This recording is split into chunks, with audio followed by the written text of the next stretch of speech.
Time.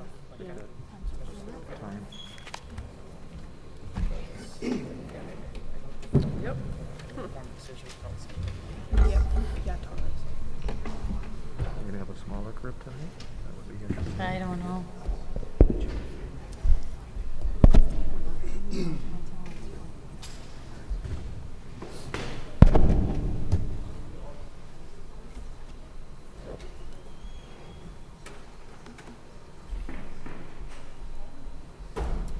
By the way, our phone numbers are out now on the website. I got a phone call about an hour ago. So, Aaron's updating the website. Oh, We did got- Leslie Williams call you? I Yep. know, I Did she was the call you only too? one. Yes, I was the only one who had an updated phone number on the thing. So, but that'll tell you, she was the only phone call that I got. Nobody's picking up the phone and calling. It's Well, I hope. Actually said to her, I said, if we get phone calls at the volume we're getting emails, I said, we'll just start screening them. Good evening, everyone. I call to order the Monday, August 16th regular meeting of the River Falls Board of Education. This meeting has been properly notified. I suspect I have a few remarks to get us started this evening. I suspect all of us are aware of the tremendous anxiety and division facing our nation and the world. While none of us can single-handedly end the division, together, all of us can prevent it from dividing our community and separating us from our neighbors. To contribute to healing rather than further separation, please, number one, remember that all of us care about the children in our community. And number two, treat each other with respect, grace, and goodwill. I will soon turn to welcoming visitors and delegations to the microphone for public comment time. Now, we have been really patient over the past weeks when members of the community have spoken for longer than the allotted 2 minutes. But please limit your comments to 2 minutes. A lesser-known truth is that board members tend to turn into pumpkins when the hour gets too late. Since we have a full agenda tonight, we need time for board discussion and decision-making. So please, keep your comments brief. And with that, I will turn to any visitor or delegations who would like to address the board. You may approach the microphone. Please tell us your name and the school or schools that your children attend.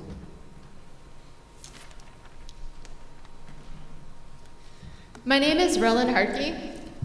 I have a child who attends River Falls High School, and I have a 10-year-old with a chronic medical condition who won't be eligible for vaccination for several months.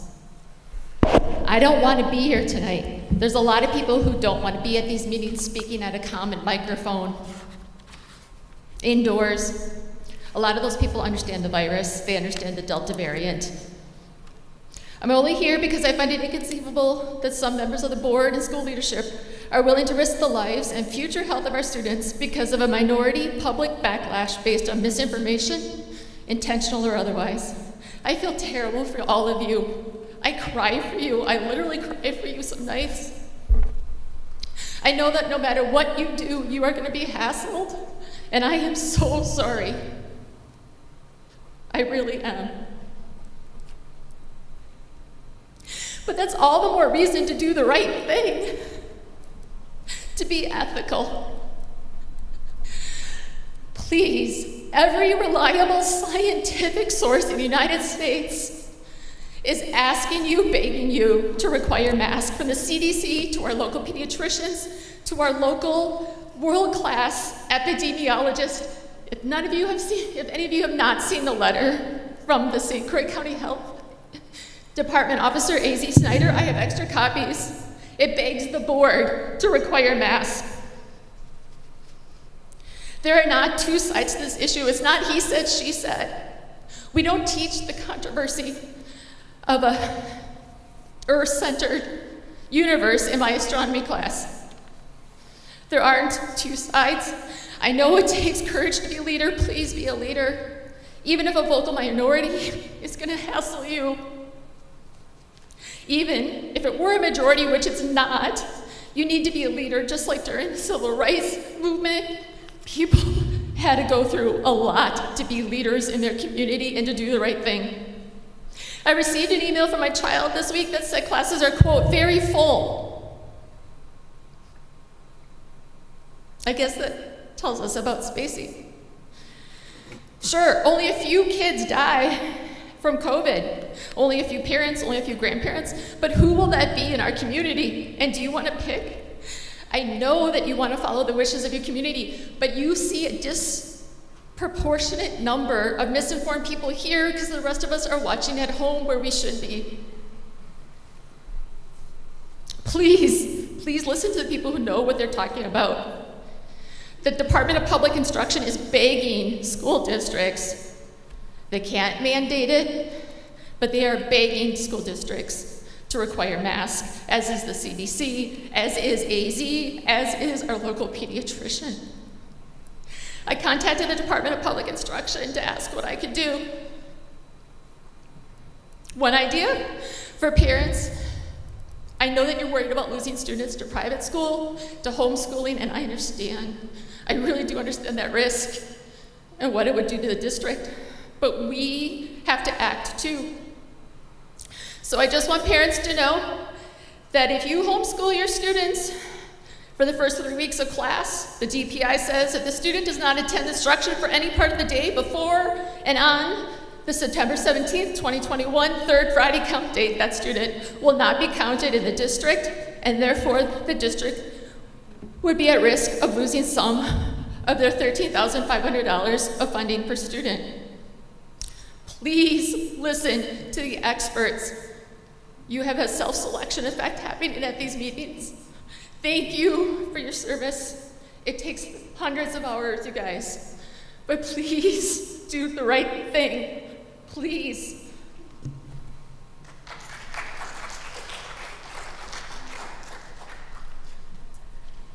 My name is Julie Waldshane. I want to say thank you so much to those that voted last week to keep masks optional. I promise we, the parents, will have your backs come re-election time.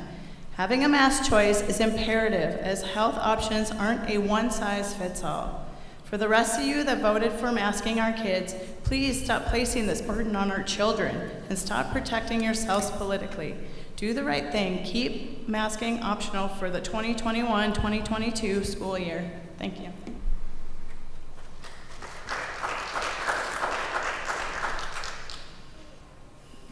Hello, I'm Sarah. I spoke last week. I have a kid in Mayer Middle and I have a kid in Greenwood. Last week I voiced my opinion of what I would like to see. I said I was not against masking. I just would like a choice for my own family and children as if they wear a mask or not, because they do have health exemptions and they do have health problems. You don't know what the final Wildcat Roadmap 2.0 looks like yet. My stances still stand. I'm not gonna sit here and bore you to death with science, facts, and everything, but I have seen our town and our community, which I moved here because of the community, so divided. I can go on any social media group and the comments are horrendous. All I saw all week was, how can we sway the board to go our way? How can we do, that's not what I want to look at when I'm going on those pages. I want to see what's going on in our community. I want to see us come together. Like tonight when I went to the free shoe thing and saw all those people actually getting along and helping each other and handing out shoes and all the kids' smiles and everything. That's why I want to live here and why I wanted to send my kids to River Falls School District. But my question to you, let's just hypothetically say you do the mask mandate and it pivots. What are you as a board going to do to protect every single kid? Because I heard last week a lot of people say that you guys care and you care about every single kid in this district, which I hope is true, and I believe that. But what are you gonna do about it? What are, like, if there are kids that can't go, and I assure you there are kids that cannot go to school with a mask because they have health mandates, what are you gonna do to protect them? Like, I saw a lot of kids get bullied last year by faculty members, by other kids, and I get that you can't do, you're only, you know, a board, you can't do everything, but does that mean you have a meeting for, you know, have an assembly at the schools to talk about, hey, some kids can't wear masks, or do you talk to all the faculty and just say, hey, some kids aren't gonna be wearing masks, just, you know, they have the mandates, leave them alone, or what is it that you, as a group of people, if you care about all of our kids, not just the ones that are wearing masks, going to do for all of us? So my stance is stick, but I would like to know the other side of, if there is a mask mandate, what also is gonna happen. That's all I have to say. Thank you.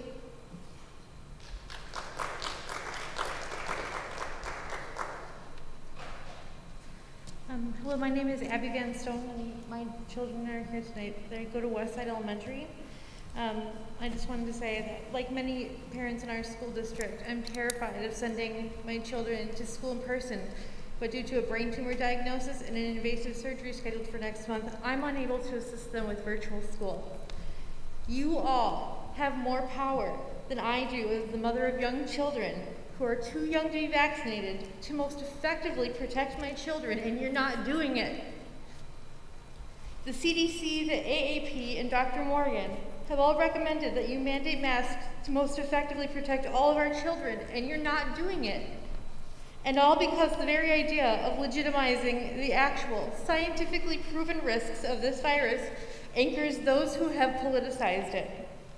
By taking the stance that you can't bring yourselves to compel somebody else to do the right thing, and the only thing to most effectively mitigate the spread of a potentially deadly virus, you are in fact mandating that parents with children under the age of 12, that they're going to be put at an increased risk for being infected with the COVID variant if they're unable to participate in virtual school. As the mother of 2 students who are among those who are most likely to be adversely affected by your decision, I implore you all to reconsider your why for not mandating masks. Thank you.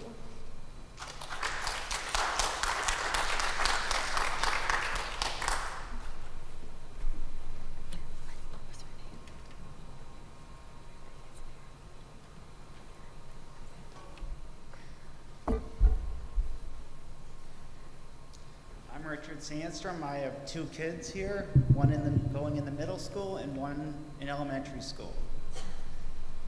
I never thought I would volunteer to stand up in front of a group to speak, but here I am. I couldn't stand by and say nothing when other parents and faculty members are trying to abuse my children by forcing them to wear masks all day and say it's backed by science and facts. The facts are the data from the American Academy of Pediatrics and the Children's Hospital Association as of December 17th of 2020, 2 million children make up about 12.4% of total cases, and only 172 of those children have died. Among only children cases for that time period, 1.3% have been hospitalized and 0.01% have died. So that's a 99.99% recovery rate. Now, as of August of this year, 4 million children have been tested positive for COVID, making it jump to 18% of total cases. 0.02 to 1.9% result in hospitalization depending which state you're in, and 0% to 0.3% result in death. So that's a 99.7% to 100% recovery rate depending on which state you live in. 7 states have reported no deaths in children, so saying we need to mask them to protect them is false. It's not backed by science. The flu kills 600 children a year. That's 2 to 3 times more than COVID has killed them in any year. Now about the masks, the only masks that may actually help the kids are the K95 respirators, but the general public aren't allowed to use those because of the supply shortages. Medical masks offer some protection against COVID, and then the cloth masks, not one study has shown they protect them in any way. The particles are too small, they just flow in and out the mask, there's no protection there. And that's it.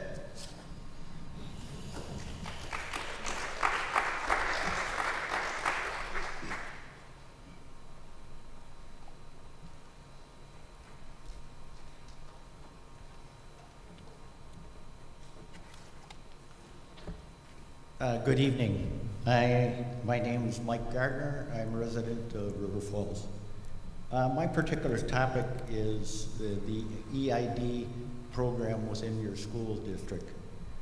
I have concerns that critical race theory has crept into that program, and I just want to let you know that I'm kind of involved with a lot of organizations that are studying school districts around this state and eastern Minnesota. I'll just name a few. No Better Friend Corporation out of Milwaukee, Frederick Douglass Foundation, American Experiment Organization, which is basically in Minnesota, but is moving their investigations over to western Wisconsin. The St. Croix GOP, Sons and Daughters of Liberty out of Wilson, Wisconsin, and the Take Charge Minnesota. All these organizations are involved with looking at school districts and what's being taught within the schools. And their big concern is the issue of critical race theory. I've studied your EID program, and my suspicion is there's a lot of critical race theory within it. I'll get right to the punchline on it. The people that I know in this community that come to me about the subject, they're basically saying we want educators within the classroom. We don't want a bunch of amateur sociologists. We want math, chemistry, reading, physics as being the top priority, not necessarily the social justice programs. We recognize those are important, but they should not be the priority. Thank you.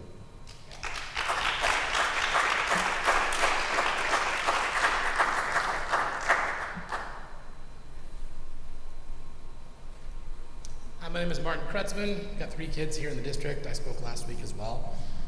I find it interesting that the people that argue about whether certain students or their students should stay home have the same exact argument for my students. And I find myself sitting in that seat saying, wow, I kind of agree with them until I actually hear their point of view. Well, my kids should stay home because they can't wear a mask or they should wear a mask. Your kids should stay home because they should wear a mask or could wear a mask or should wear a mask. And it just struck me that I could take people on the other side of my perspective and use their argument, and we're all kind of standing in the same place.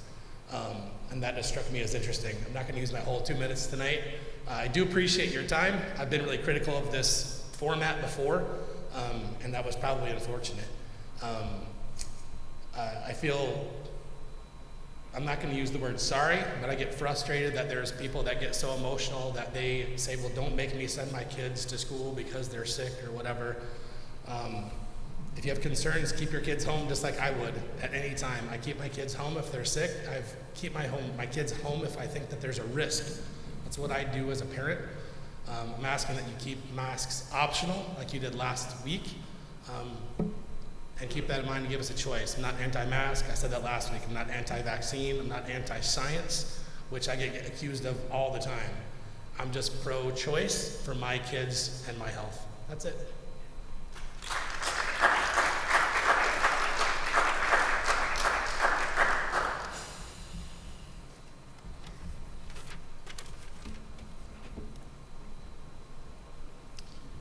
My name is Mike Thompson.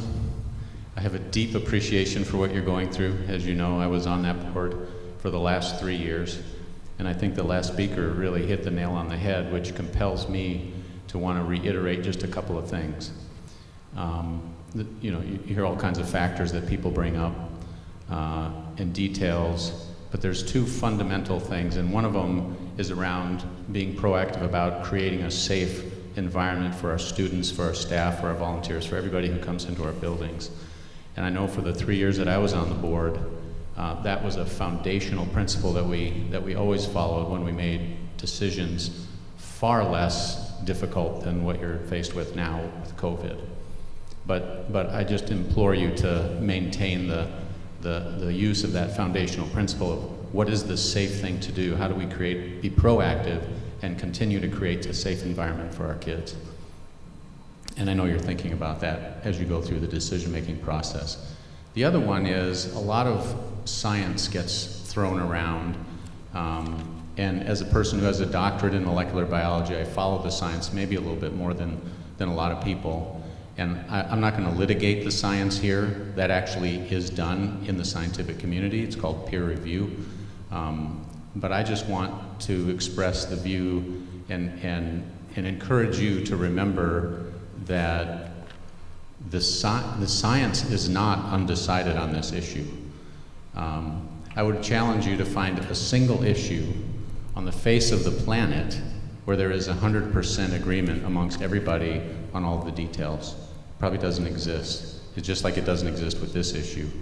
But with this issue around COVID, around what we're going through with respect to the virus and its infectiousness and its impact on people, with respect to masks, immunizations, and all of the stuff you heard about so eloquently from Dr. Morgan last week, the vast, extremely vast majority of all of the most educated people in the world and all of the organizations that they belong to is in agreement about the details of that.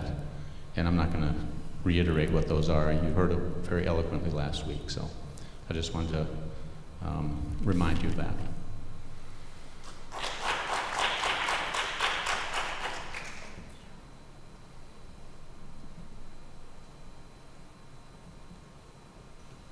Hi, my name is Mary. I have one son at the high school. I will definitely keep my comments to under 2 minutes, mostly because I really still can't wrap my head around the fact that I even need to be here making a public statement urging you to do this one simple thing in order to keep my kid, all of our kids, safe. I thought long and hard about what to say, but I don't know what I could say that would be more compelling than what the CDC has said, the Wisconsin Department of Public Health, the Wisconsin Public Department of Instruction, Pierce County, local pediatricians. I don't have anything else. That's kind of what you should be listening to anyways, but here I am, I guess, just urging you to just take that one simple step, recommended by virtually all the experts, and just, kind of see where things go and take that step, and hopefully, our numbers will go down and we can revisit it at a later date, but let's not be the cause for increased numbers in our community. Thanks.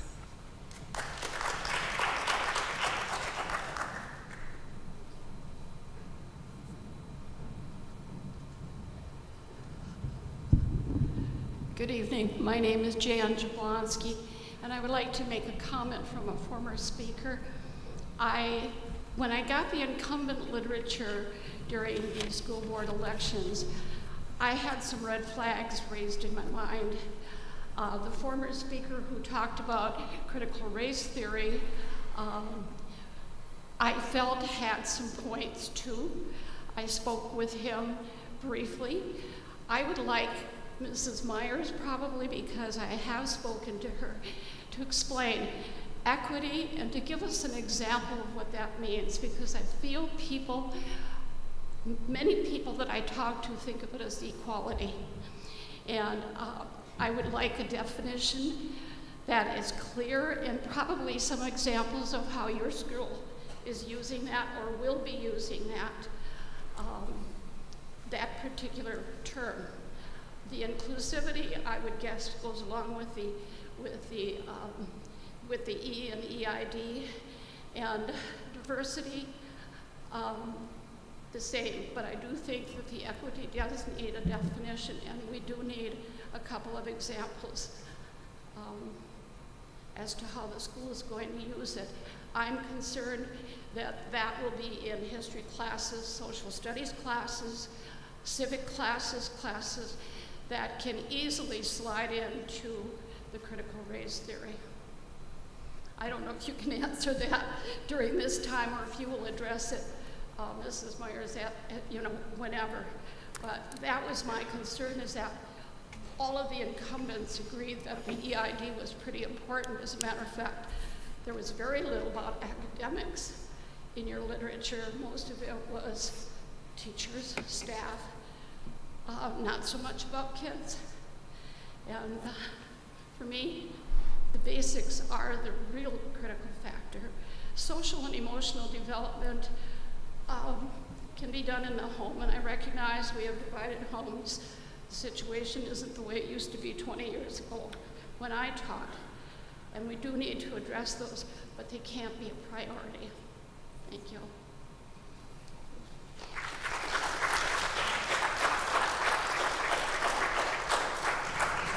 Start talking about that. Big time. Because Hi, I'm Emily Keating. I have a 9-year-old and a 7-year-old who go to the Montessori here in town. I'm here to talk about masks and the decision that was made last week. I have to express my appreciation for how the school year went last year. Both my kids were in school the entire year. I think you all, and Jamie Benson especially, did an outstanding job. It went completely well. And I really have to think a lot of that has to do because of masks. And I'm not an expert speaker, but I'm also an ER nurse. And I have to say I didn't see any children. Well, I saw some, but very few last year for any childhood illnesses that we usually see. This year already, we are seeing a lot. We see strep throat right now in the ER. We're seeing babies. We're seeing kids with a lot of childhood illnesses that we didn't see because they're not really wearing a lot of masks right now in the summertime. And the Delta variant is a lot different than regular COVID, which I know a lot of people are probably reading on the news. It spreads a lot easier than COVID does, which makes me really confused and very frustrated as to why now masks are optional. I understand that some children have a hard time wearing masks. I think the school district would be willing to work with some of those children. But I think as a whole, we all want to protect our kids, and we're all here to protect our kids from illnesses. But I think also I guess it's the passionate nature of everybody with this. I feel like you're either anti-masks or you're all about masks, but I think we're all for our children, and we want to create a good atmosphere for learning environment. And we all know that in-person learning is where it's at. And we all want them to be healthy. And we all want to create a healthy community. And in order to do so, I think we need to mandate masks right away. Otherwise, I think that we're going to have a really hard time trying to backtrack and do that later on. And it's going to make Jamie Benson's job really hard. And I think that puts a lot on him. And I can see that as a part-time ER nurse and a parent of 2 little kids. So I think that's a lot to ask, personally. I think it's also a lot to ask of all of you with a really passionate community behind you, not wanting a lot of choice. It's our choice as parents in a community to teach our children how to be compassionate people, how to be caring people, and how to love one another, and show up to school every day with a mask on their face because they don't want to make somebody else sick. Because you don't know who your neighbor is. You don't know who the nurse is next door that's going to have to help your neighbor who's going to be intubated in the ER the next day. The numbers are climbing. The numbers are climbing. And it's just started. So my job is getting harder. I'm adjusting the board, and I'm addressing our community. The numbers are climbing, and they're only going to get worse. School hasn't even started. So I really, really want you all to reassess how we're starting. Let's start how we want to end. If we can teach our children how to be compassionate as being compassionate adults and caring about others in this world, I think that's what we can do at home, and that's our choice as adults.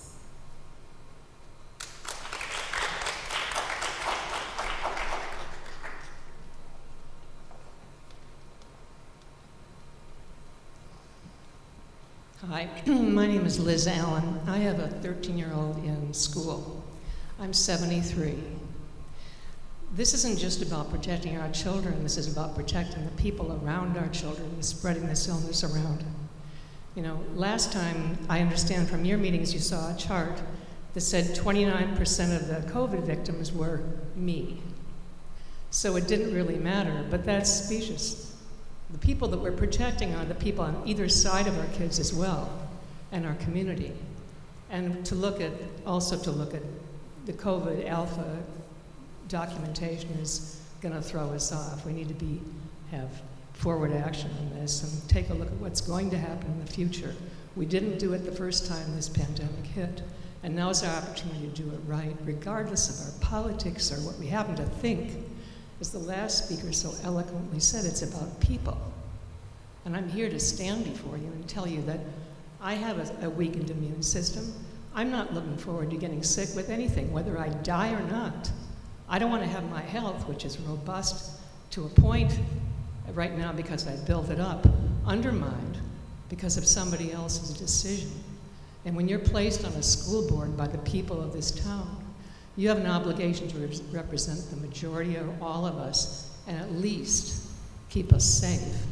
When you're in a position of leadership, all the way across the board, no matter what that leadership is, you know, you have an obligation to take care of people. And so I'm here, this is my first school board meeting. I've raised 2 kids back to back. And I'm here for the first time to speak up for my life and my health and everybody that I represent. And, you know, I hope to hear that you're going to make the right choice. I think it's really obvious. Thank you. Oh, and I wanted to also say that I don't know what city it is. It's a major city in Texas. At this moment, their pediatric ICU is full up with COVID.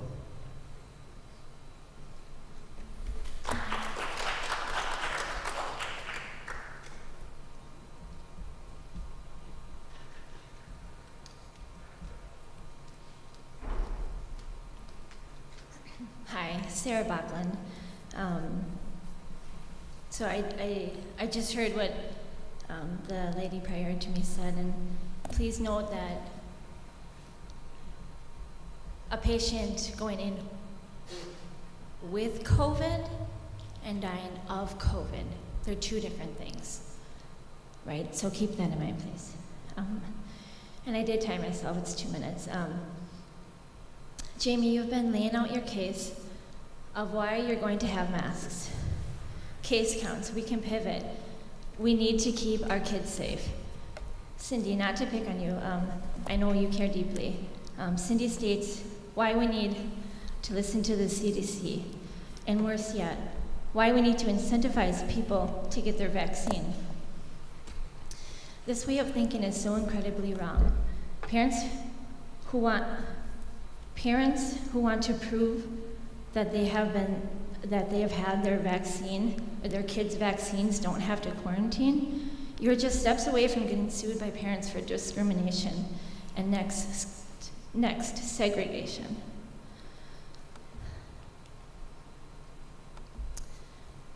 It was also stated that vaccinated kids get to be 6 feet from each other, and non-vaccinated kids 6 feet, or 3 feet and then 6 feet. That's insanity. And how are you going to even enforce that? Back to the case counts. I want to remind you again that case counts mean nothing. We are always going to have cases. The question is, are our kids getting sick and dying right here in Pierce County? Are they? No, they're not. There is a vast difference between a case count and someone who is actually getting ill and displaying illness. More importantly, again, we humans cannot stop a virus. You can protect the vulnerable, like we do with any virus. The sick and vulnerable stay home. We should not be asking our children who are not ill to be doing any of this. Jamie, you have a doctor here last time to back up everything that you want to implement. Anyone can find someone to back up their views. Do we get to have a chiropractor here next time talking? I'm going to guess that their view is different. Back to the CDC, this is not a reliable source. The CDC has been flip-flopping since the beginning. They're a privately owned entity. Beyond that, they have not produced one peer-reviewed study to back up any of their claims. That's really important to keep in mind. And I just wanted to ask you to take a step back for a second. Do you remember when this whole thing started 2 weeks ago? Or just 2 weeks is all that was said. You have seen people walk down the streets alone with a mask. It's nonsensical. Have we forgotten how we even catch a communicable disease?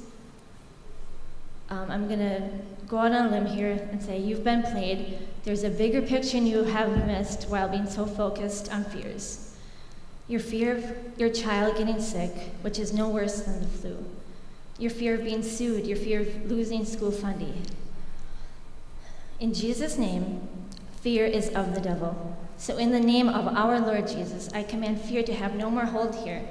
No more fear in the hearts of its citizens. No more fear here in this district, no more fear in this county, no more fear in the state or the country. Jesus is Lord of Lords and Kings of Kings. In Jesus' name, this I pray. For those of you up there who are genuinely concerned, like Cindy, I can see that, about fear, I also want to remind you that there are private schools all over Wisconsin who have had little to no mitigation efforts, with comparative or even better statistics. I'm happy to get you their contact information if you need. Please vote common sense tonight. Thank you.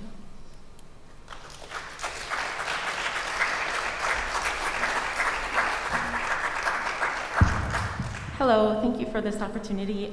My name is Marnie Poquette. I have 3 kids in the district. They're all elementary students. I'm also a teacher in Hudson at an elementary school. And so I speak with the perspective of a teacher and also a parent. So masks are not harmful to our students, to our children. They wore masks all year last year, and they did it without complaining. They were able to still run around and still make connections and still have friendships. I did not see it impact their well-being at all throughout an entire year. Kindergartners even who don't know what school looks like, they were still able to have a fulfilling year and have a great time and stay in school. And we know that the impact to parents is if schools shut down, if classes shut down, that is hard. Not all of us have the luxury of being home. I don't. So we want kids in school. We know they learn best in school. And to be proactive, at least with our unvaccinated children, the kids who are not able to be vaccinated yet, it really makes sense to be proactive, keep them safe, do what we know was working last year, as we saw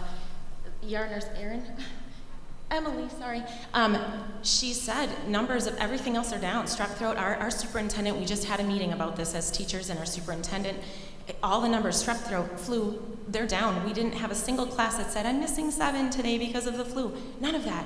We knew that the masks were keeping them safe, healthy. So it's proactive, and until they can be vaccinated, then maybe let's look at it again. But I believe that there is no negative impact to wearing a mask. Thank you.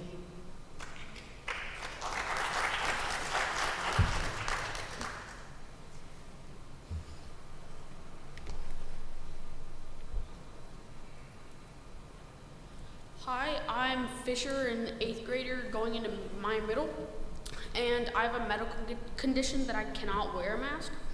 And every single day I was bullied, and I just dreaded going to school because I couldn't wear a mask. And the fact that all these other people are saying that you and they should be able to make choices based on my body, that I cannot wear a mask. And I just hope that you go with optional masks.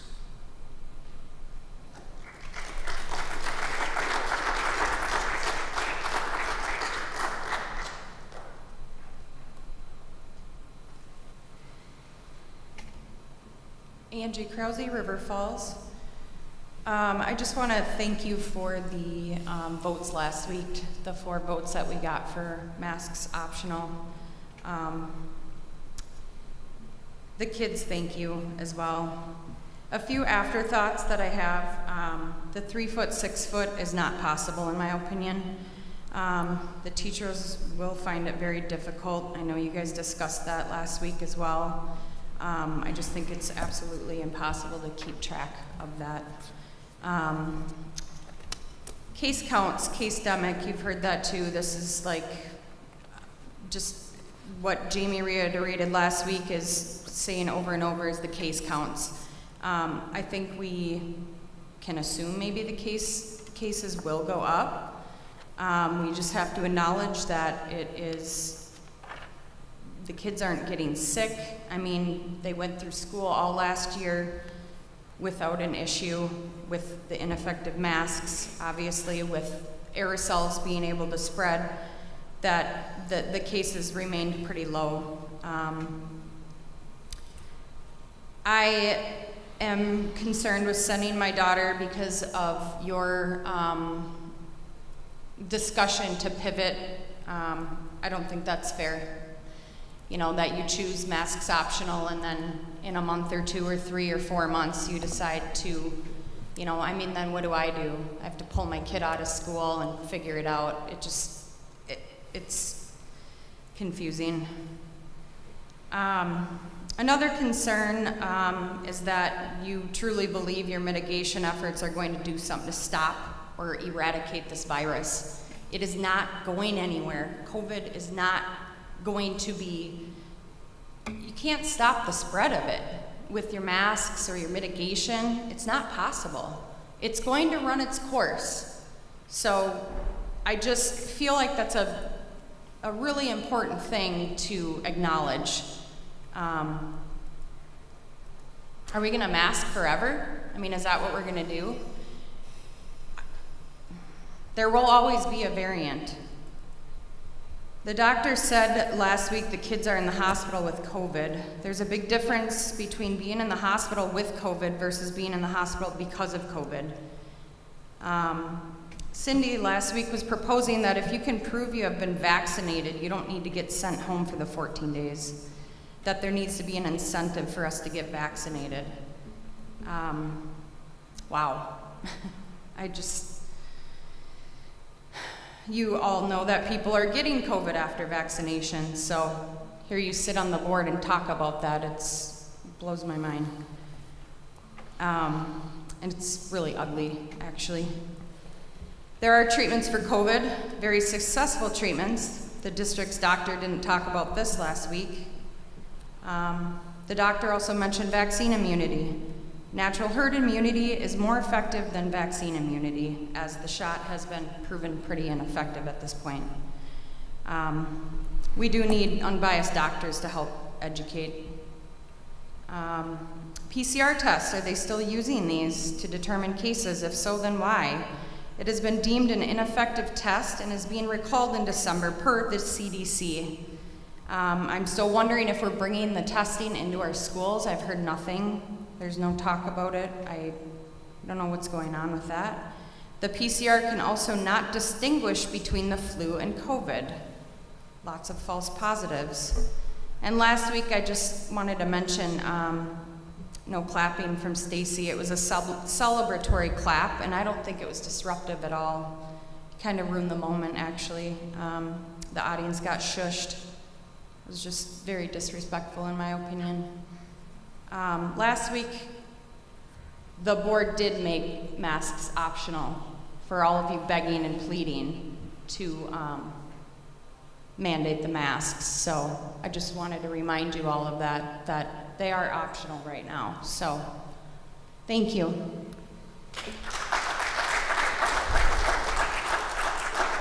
I will remind everyone that we are talking about issues tonight. We are not making complaints about individual people. Would anybody else like to address the board?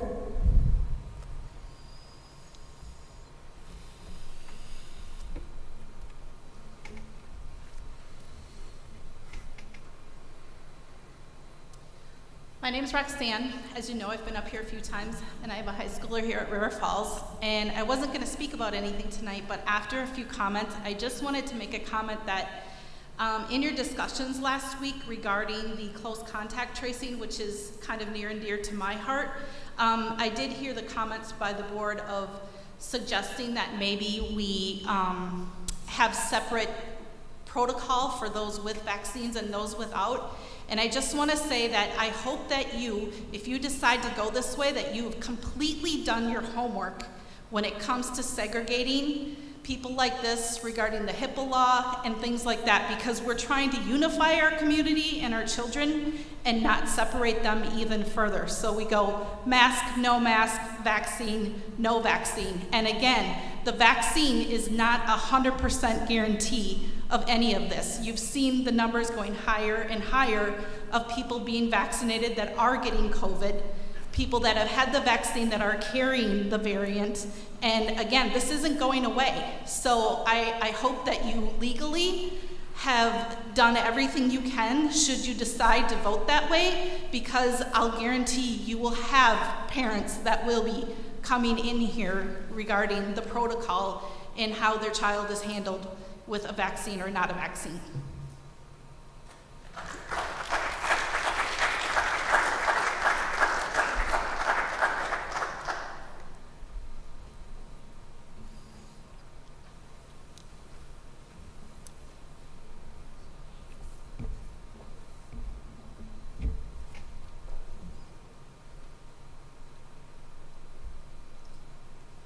Hi, Cassie Howard, 2 elementary school kids. I'm not really sure what we're doing here. We're all pretending like we haven't been dealing with this respiratory virus for 20-some months. We're not in the same position that we were in this time last year. We know more, we've learned more. It's time to evolve. The prioritization of adults' irrational and baseless fears over children's futures must end. This is not last year. We need to stop reacting in fear like it is, and realize our discussions tonight are not original. We're not being trailblazers. We are not uncommon. This is not unprecedented. Regardless of what science you're reading or what political stance you're taking on the subject, it doesn't matter. The numbers are in.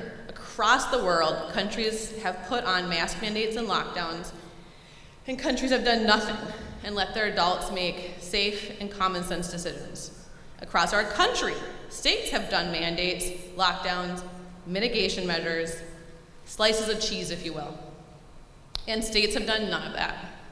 Heck, even 10 miles north of here, there was a school mask optional all of last year. All of these have the same seasonal curve as their region. They all behave exactly the same, regardless of who's panicking and who's critical thinking. It's not like we're seeing unusual spikes proving that these layers work. The area under the curve is always the same. The problem with restrictions and policies is that they cause more harm than they prevent. For future masking discussions and the mitigations of Swiss cheese tonight, let's let parents decide their comfort level. It's not like the idea of mask optional is going against the norm. We have had half the country mask optional for many months now, even in schools. They have all had the same seasonal curves as their region. These children get to breathe freely and see their peers and teachers' smiles with zero change in their COVID trajectory. Public health depends on autonomy and medical sovereignty. Medicine has never been one size fits all. Let's leave all of these medical decisions up to the individual parents. Thank you.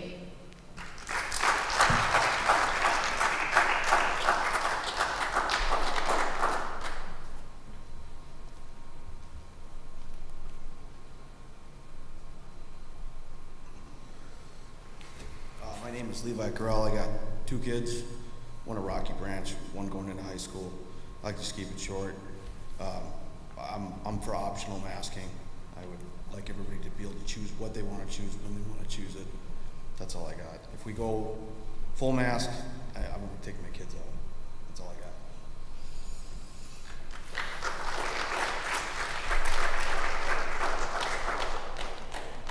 Would anyone else like to address the board? All right, we are now going to move on to informational items, and we will turn to the superintendent's report with an update about the Wildcat Roadmap 2.0. I'm going to give some background about this update. Last week, a majority of the board voted in favor of masks optional for our schools. Due to the late hour of the evening, we did not consider other important COVID mitigation strategies that are part of this Wildcat roadmap. But it's really important for the school board to make decisions not on an individual basis solely, but how they are impacted by other decisions. And so tonight, Mr. Benson is going to provide an outline of our comprehensive, layered approach to COVID mitigation and how those approaches would be impacted by the expectations regarding masks. Thank you, Stacy. And again, just for people to understand process for this particular meeting, the way that we created the agenda is that I'll give this informational update. At that point, it's not listed on here for the board to take action. Later, after early on in this meeting, then there's a separate action item at which time the board, the game plan is for the board then to take action on the Wildcat roadmap in its entirety. So it might take a little while to go through all this. For what I want to present to the board, there's kind of a two-part approach. One, I feel that I have an obligation to bring some data in front of the board, and you will see that I've gathered some data from different sources, data specific to what I mentioned last week. Rather than us looking at New York or Texas or Florida, I think that we should care about all of that, but let's drill in and take a closer look here at home. Wisconsin, Pierce County, our school district boundary, St. Croix County. And so I feel an obligation, and you'll see on the slides that there will be a bit of a picture that is painted here that says, here are the facts, here are the data points, and you will see what I will use the word a slow increase in COVID cases. And so with that, it's important, I think, that we also understand that our board, to a person, I think, last week said that whatever action we take, we are gonna put a little asterisk in here that says this could be subject to change. And I don't know how many more kind of public hearings we will have moving forward. Quite frankly, I suspect that we're going to get to a point where we'll make those decisions based on what the data points are that we're most concerned with, and everybody will not be short of an opinion on that. I'm very confident of that. With all of that being said, first I want to show this brief PowerPoint, the data points, and then I'm going to show the Wildcat roadmap.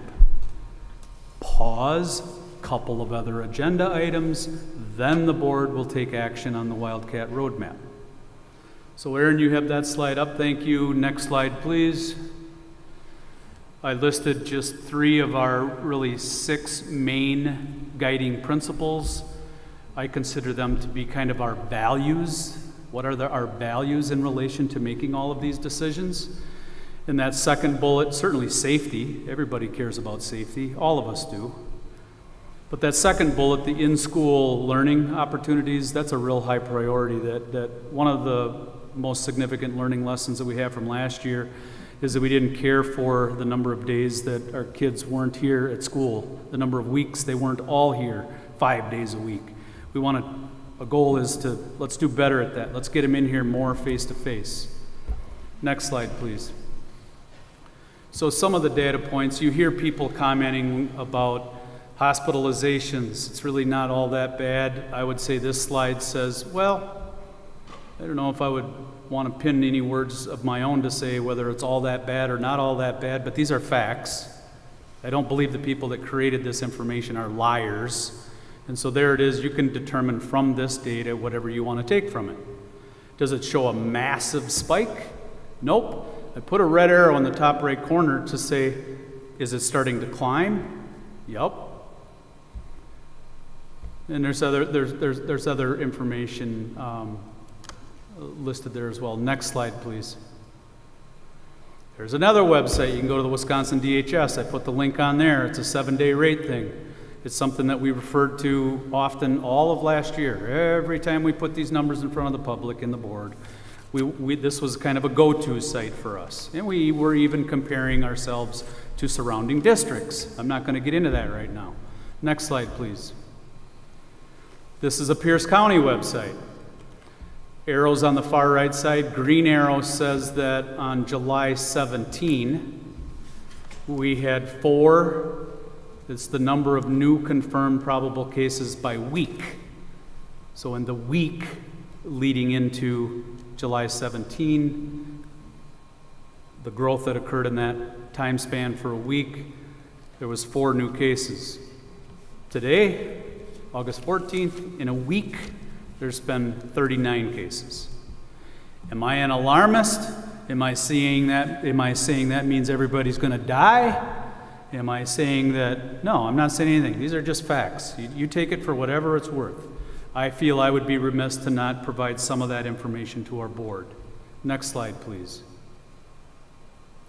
This is a St. Croix County website. Lots of data available there. You'll see the bar graph indicating some growth. Next slide, please. Lo and behold, there's another data source for you. CDC Tracker, Data Tracker. You can go into this website. You can pull in specifically, I grabbed Pierce County only for purposes of this slide. I could have also added St. Croix County. This shows you an indicator, again, a 7-day total. The rates, percentages, and the percent of change over the last 7 days is essentially what it shows. And so they're saying there was a 59% change over a 7-day period. Death data is available there. There's more. I just did a screenshot. There's more if you go to that website. Lots of data to look at. Next slide, please. There's the Harvard model. We've all heard about it. Depending on where some of those data points are, you apply it to a Harvard model, and you follow it to determine if you're green, yellow, orange, or red. One of the criticisms is, quite frankly, green. I don't think we'll ever get there. You have to have less than 1 case per 100,000 people. It might be decades before we get to that point. Criticism of the Harvard model. Move to the right. Whether it's 1 to 9 cases, you should be in the yellow, or all the way over to the red, it's 25 cases. There's debates over whether that's a legit model to use, or are the CDC people being overly conservative, too cautious? Everybody's got their opinion on that. Next slide, please. This is a counting of our local data right here in our school district. It's our school district boundary, so to be clear, that's all ages. This is not a data point of students only. This is off of the state website. Point I wanted to make is in December, it shows 46.9. That was the 7-day average rates. And then in January, we were still at 25, and you can see it kind of starts to taper off. When the board made a summer decision on May 27, those cases were 1.7. One could argue that maybe made it a no-brainer that we should try optional masks over the summer. 2 cases in the district this summer. 2. Kids club, summer school. That could be an argument to say, see, you tried it this summer, not many cases. But the Delta, it's different. It spreads like wildfire. It's as contagious as chickenpox. Yes, it's contagious, but that doesn't mean everybody's going to die. I understand the arguments on all sides of this. I'm just providing the data points that shows the red arrow. Slowly would be my word. Slowly we can see the numbers in our front yard are slowly increasing, for whatever that's worth, whatever that means to you. Next slide. The Wildcat Roadmap, last disclaimer, last slide is, again, I'm going to go on record to say it. I don't care what the board decides tonight. It doesn't matter. This board has indicated that there might be some changes. I believe that that's a possibility moving forward. District matrix, that last question mark. So with those previous slides, when I said, you got a Harvard model, you got a state model, do we want to get into defining our own matrix that would determine and tell people ahead of time, okay, if and when we get to this point, this is when we're going to say the masks come off or the masks go on? I know that the board has entertained some of those thoughts, and the debatable topic there, of course, is why wouldn't we just be following some of the other entities that have already created those kind of matrices, like the Harvard model and so on. That's all I have for now on just an overview of some data. And Aaron, if you would pull up the Wildcat roadmap, please. I don't intend to go through word by word, line by line, but if you would scroll forward, Aaron. First parts talk about some of our guiding principles, some miscellaneous narrative. Keep rolling, please. Keep rolling, please. Keep rolling, please. All the way to, there you go. So last week, as the board made their last week's decision, we're going to try to help ourselves refer to optional masks using a little better terminology that says highly recommended. We highly recommend masks / optional is what that means. But it means we're highly recommending it. Little word change is all. So the board at the end of that meeting, it got to be 10 o'clock. We were here for 3 hours and 15 minutes. The board said, okay, now that we've finally made that decision to say it's highly recommended / optional, Mr. Benson, we're directing you to go back to the shop, talk to your colleagues, come back and put in front of us as a board more definitive details on close contact tracing, quarantine, and related to that is a cohorting element that largely affects elementary, not so much middle and high school. So before we go now into sliding through all of the rest of the details in the entire Wildcat roadmap, for me, the hottest topics of all fall within the mask debate. Board made a decision on that last week. And now this piece that they said, Benson, clean this up. I've cleaned it up. So on the left side where you can see the highly recommended / optional, probably too small a print, sorry, can't necessarily read it, but it basically says we're going to follow the 6-foot rule. That's what the CDC recommends, public health recommends, DPI recommends, all the professional organizations say if it's optional, you got some people wearing a mask, you got some people not wearing a mask, you're going to find yourself in a bind as a district trying to decipher who was where when, on what day did so-and-so have a mask on, not have a mask on, and we're saying the only right way that we can do this with some level of accuracy is we'd need to follow the 6-foot rule. On the right-hand side, just wanted to paint the picture because the board directed me to do this was, and if we had required masks, how might that look different? And in a nutshell, it basically says that it would be a 3-foot rule if everybody had a mask on. Because someone had inquired about this earlier, and also I think in fairness to process, I should clarify that under both, that this recommendation does say that vaccinated persons will be advised by public health regarding their protocols, i.e. quarantine expectations. The district would also continue to collaborate with public health, and basically what we know right now is here's their party line.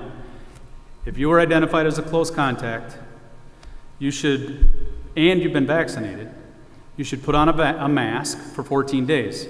However, you can get back in school pretty quick if you, after this 3 to 5 day window, if you can test negative, you can come back to school. You should keep wearing your mask for 14 days, but you could come back to school. Logistically, how we, our administrators, our school nurse, our health aides, how we would logistically keep track of, let's see now, who got traced out but had their vaccine, they should come back to school wearing a mask, and then we've got to find out did you get tested, are you negative?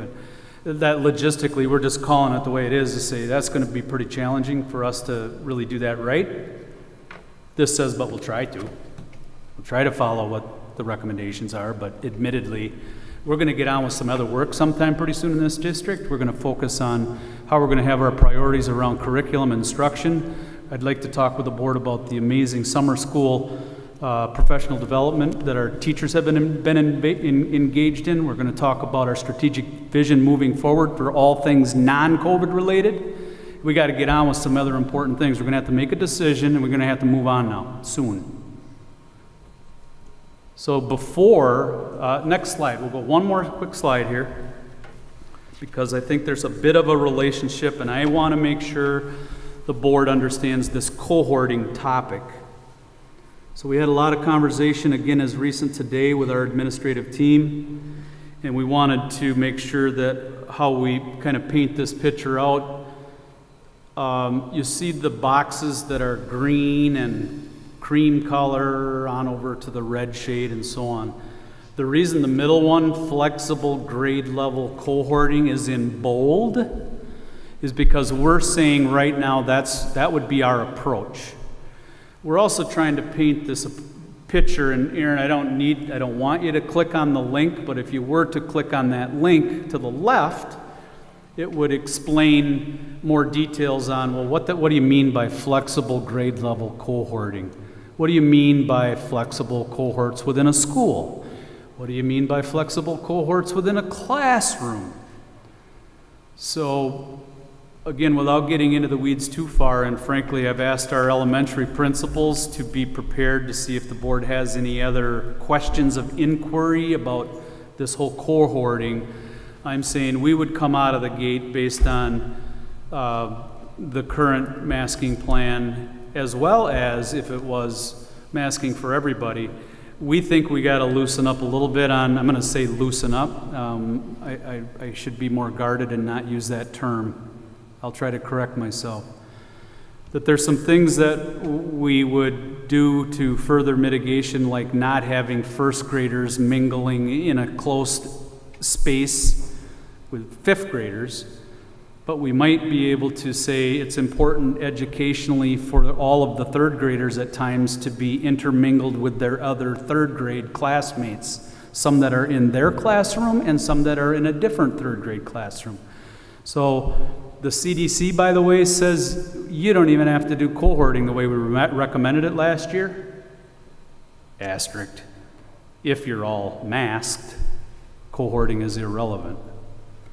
And so it gets complicated. I'm not trying to dance around it. It's just I wanted to explain a little bit about the cohorting, and then I'm not going to go on with any other pieces of the Wildcat Roadmap until the board has an opportunity to discuss the two big pieces that I have presented so far here, with the close contact piece and then this cohort piece.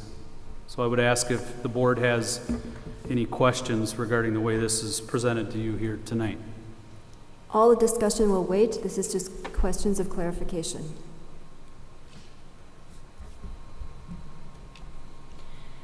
Can I ask a question of the elementary principals about the cohorting, or do you want me to wait on that? Is it a clarification question about the plan, or is it asking an implication? I'm wondering if they've determined how they would move, or what would determine a move up and down through each level. Like they're starting at the flexible cohorts. Did they determine a process for when they move up or down? I can say generically to that, not to step in on the principles, but I think in our conversations we have not yet attached ourselves to any specific number.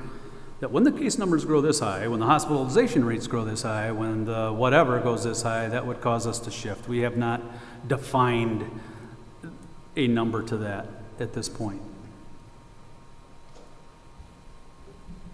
Anything else? Are there any other administrative reports from anybody? We're good?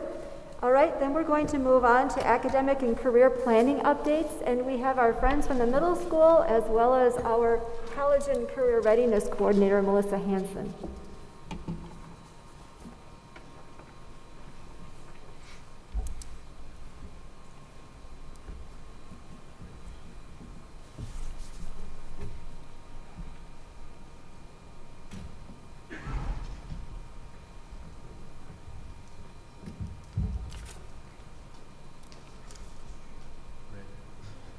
Hello. Welcome. Hey, Gary Campbell, Meyer Middle School counselor. Next slide. That was easy, right? I'm going to talk a little bit first about the academic and career plan, which is called the ACP. Students in grades 6 through 12 in the state of Wisconsin are required to have an academic and career plan in place. So, the ACP provides opportunity for students to compile a variety of information to plan for their future education and careers. My middle school uses the software program Zello to help implement the ACP process. In my middle school, our plan provides a process for students to participate in ongoing activities for self-exploration, career planning, career management, and goal setting. Each year, students will be expected to complete a variety of activities to include in their portfolios that will enhance their knowledge about their interests and skills, as well as create the opportunities to prepare for their futures. There'll be a little bit more about the ACP and stuff that Melissa will give you guys. Next slide, please. It gives you a kind of an overview of 6th and 7th grade career focus, the things that we are doing as far as 6th grade, starting out the process, that sort of thing. Building upon that into 7th grade, doing some more as far as with kids starting to look and starting to think and kind of look at, hey, what fits for me, what my interest areas, that sort of thing. Not so much a thing going, hey, here's a direction, take it, but getting them to start looking at, hey, what fits for me, what are my aptitudes, my abilities, the things that I do well, what things do I find interest to me, that sort of stuff. Next slide, please. Hi, I'm Sam Dusick. I'm one of the other school counselors at Meyer Middle School. So we are fortunate enough now to have 3 counselors, and that allows us to be in the classroom with kids every day. So we teach a careers class to all 8th graders. So all the 8th graders get this class at some point throughout the year in their exploratory rotation. And so these are some of the topics that we cover in our careers class in order to meet those ACP goals. I'm not going to read through all of them. The general gist is we use the Zello program. They take a lot of interest inventories, surveys, they find out their learning styles, their personalities, and then it matches them to some good different types of careers, some specific careers. It just really gives them an opportunity to explore a lot of different things. And then we also focus some time on looking at how do you apply for a job, what's a job application look like when you're in middle and high school and beyond, and resumes and references. We do interviews, we teach them those skills, and then in a non-COVID year, we set up mock interviews for all of the 8th graders. And then we do a little bit with the high school transition and registration in this class as well. Next slide. We use a platform called Zello. I linked it there for anyone who wants to look at it later, but basically it is a platform that all of our students in the District of River Falls have access to. We introduce it to them in 6th grade, they use it in 7th grade, and then they use it almost daily in the careers class. It's an interactive site, so it's really nice that they take these surveys, it matches them to different things, and then they can click on careers that sound interesting, learn about it, then find out how to get to those careers, like what kind of education they need, what kind of training, and things like that. Next slide. The main thing that we create out of the careers class and then they bring to the high school, which Melissa will talk about a little bit, is an ACP portfolio. So this is an academic and career planning portfolio that all the 8th graders have. They take all of the different inventories they did in careers class and put it into a portfolio. Can you click on that link for me real quick?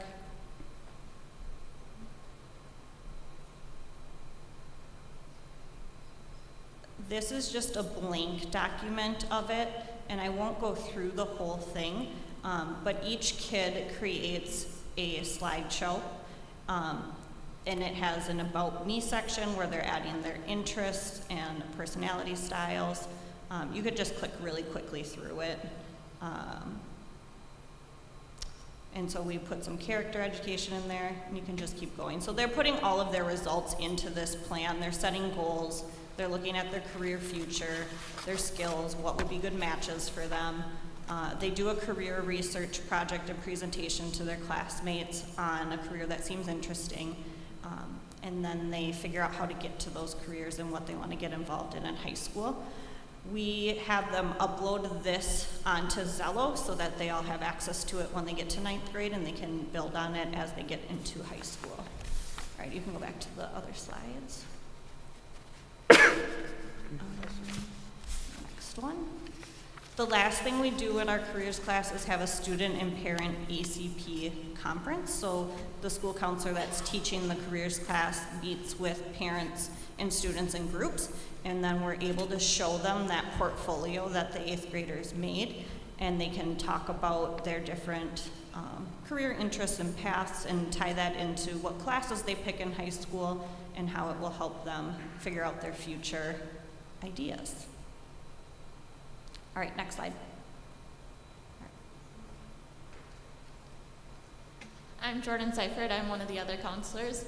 I did want to just mention the really cool thing with Zello, and I don't know if Melissa will mention this, is that everything that they do goes with them. So like the interest survey, if we have them do it in 6th grade, they can go back and look at it in 7th grade or 8th grade, or they can retake it.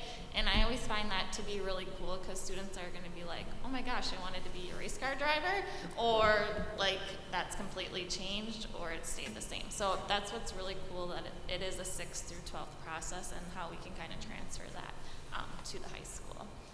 One of the other things that we do in the middle school is we are able to teach that connect class, and so we feel strongly that students have to have those social emotional skills to be successful and to achieve things in the future. So learning how to make relationships, handle stress, figure out like how to organize their schoolwork, all sorts of things like that. And so this course, 6th, 7th, and 8th graders take it as one of their exploratory classes, and the main areas we talk about are, you know, decision making. So how can you make good decisions? How can you build those relationships? That self and social awareness, all things that can contribute to them being successful, skills that aren't necessarily academics but are going to improve their academics if they have those skills.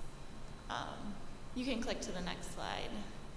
So we just kind of put up the competencies. It kind of breaks them down, but again, just a lot of different social emotional skills, and the class is designed for them to practice, learn. I know that a lot of times we assume kids just know how to listen to others or handle a conflict, but as our job in the middle school, we're trying to teach them those skills and how they can move that to their future. Next. That's really all we have. I know Melissa's going to go more in depth, but did you guys have any specific questions for us? I have a question. How does a middle school kid react when you tell them you want them to know what they're doing with the rest of their life? I'm old and I'm not totally sure yet. I think that we do a really good job of explaining, like, we're not asking you what you want to be in your life, what you want to, like, what career you want to do, but we're asking you to figure out, like, what are your interests, what are your strengths, what are your abilities? And so that's what those surveys are designed to do. Because like, you hear people say, like, I want to be a car mechanic, but then they absolutely like hate math, and then they learn like, oh, I actually have to do math in this career, and they're learning that through those surveys. So we really, really like emphasize, like, we're not asking you what you want to be, we're just asking you to think about the different careers out there. Interesting. Thanks.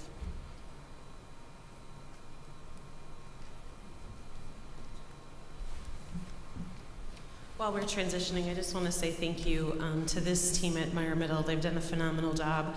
As I came into the district 3 years ago and was able to listen to a presentation that was shared by them at that point in time, they really had a lot of things already put in place, and they've just kept going with it and have done an amazing job. So thank you. And I know that at Middle there's also a team, as is in the high school, that really works around designing these activities and helping to promote not only what happens in the classroom, but those other experiential learning opportunities, like a career fair and things that they have designed. So here at the high school, I'm here tonight representing our team for academic career planning. We do have a compilation of our administrators, special education representatives, some of our teachers who toggle between, or student services who toggle between both the Renaissance and the high school as well. So we really feel that we have a good representation and voice for all of those students. We have and will continue to offer an opportunity for students to voice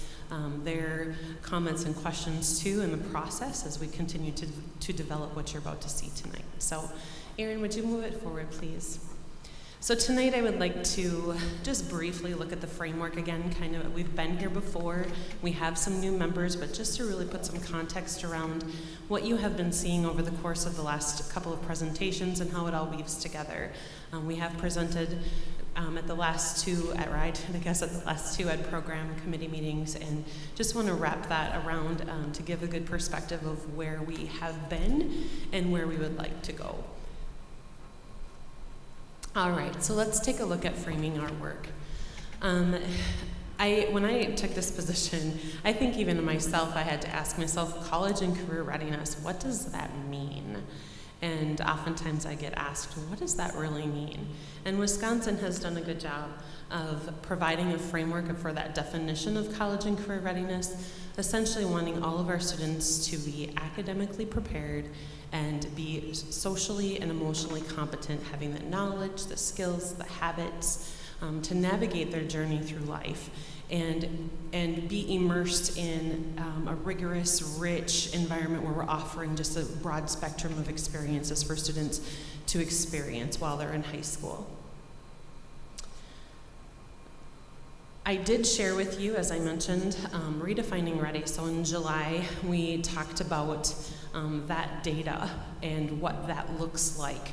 So Wisconsin, the Association of School District Administrators, has adopted the Redefining Ready measurements that are brought forward or researched by the American Association of School Administrators, where they put a lot of time, effort, and energy into what do those indicators look like for college and career readiness, so that we really have some measurement that we can look at ourselves and mirror up and see where we fall. Here, this graphic is very powerful. It shares with us the work that we do week to week, day to day in professional learning communities.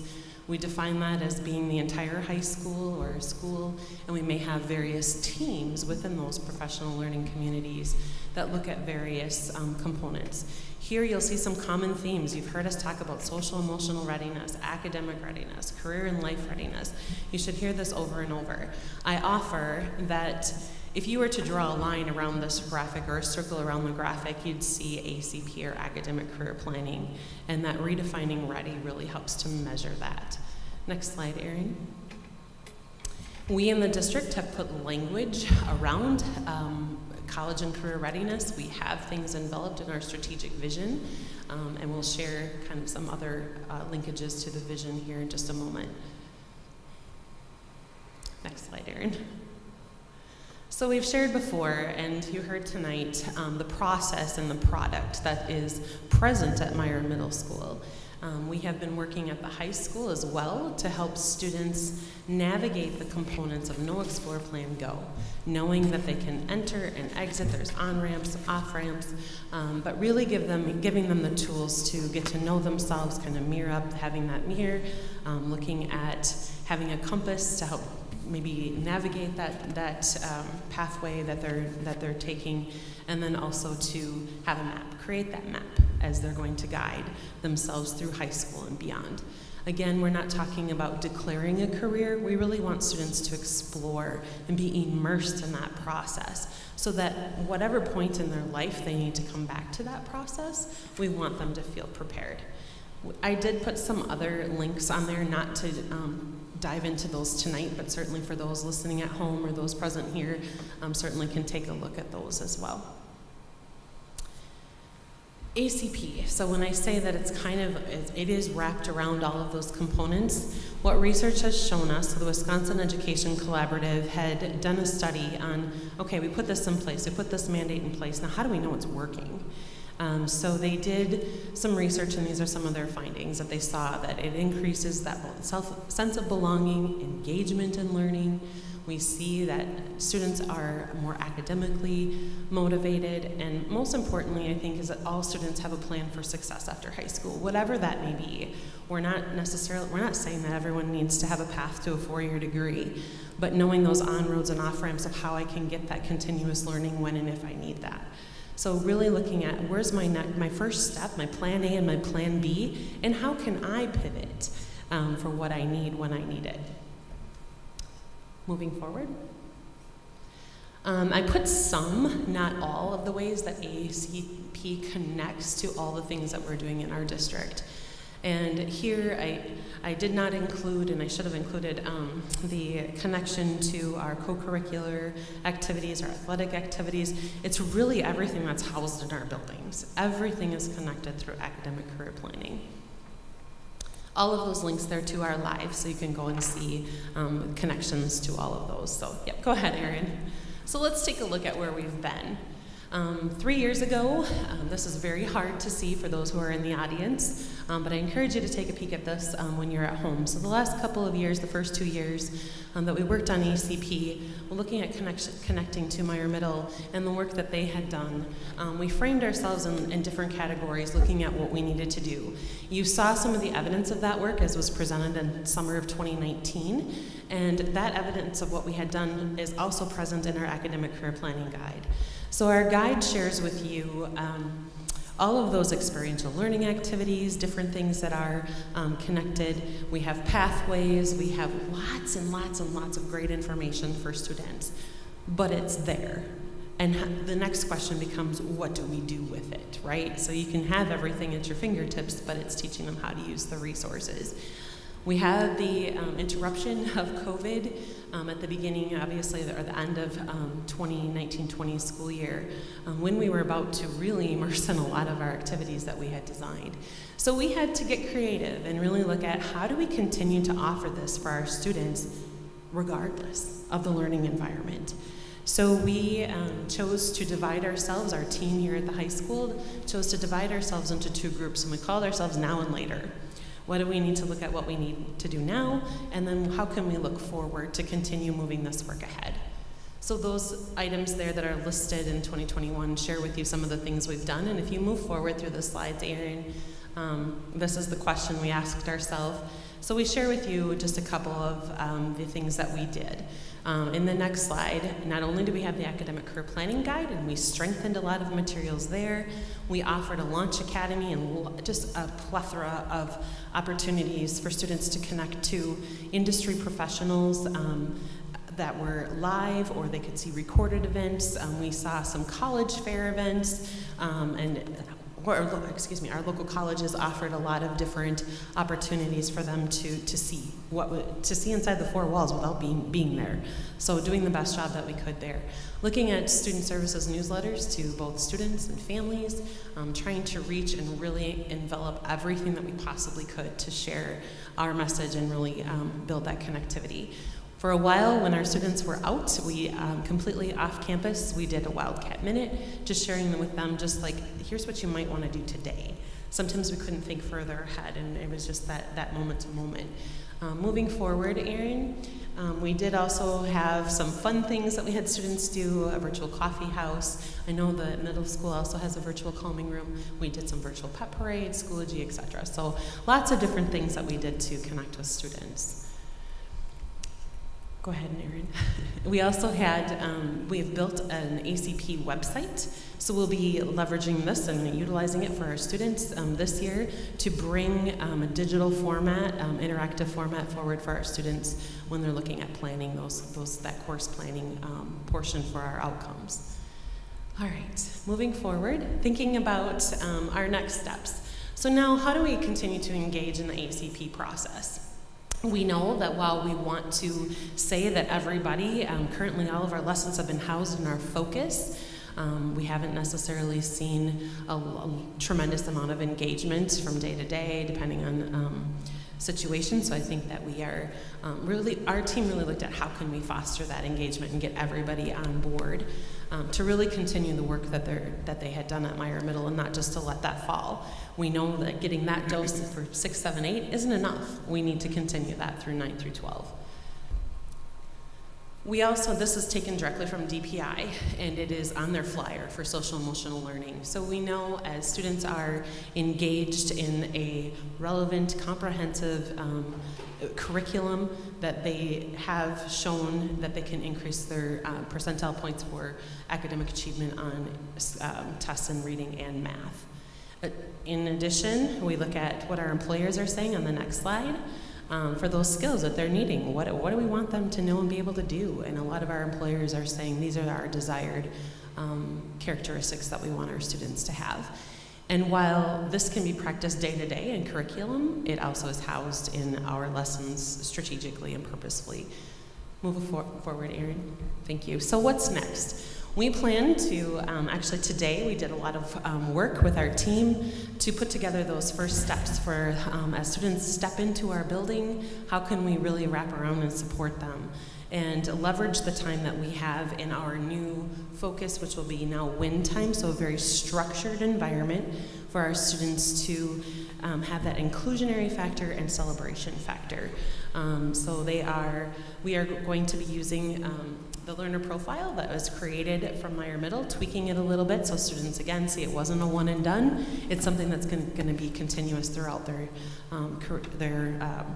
journey here at River Falls High School or at the Renaissance Academy or perhaps in that virtual learning environment.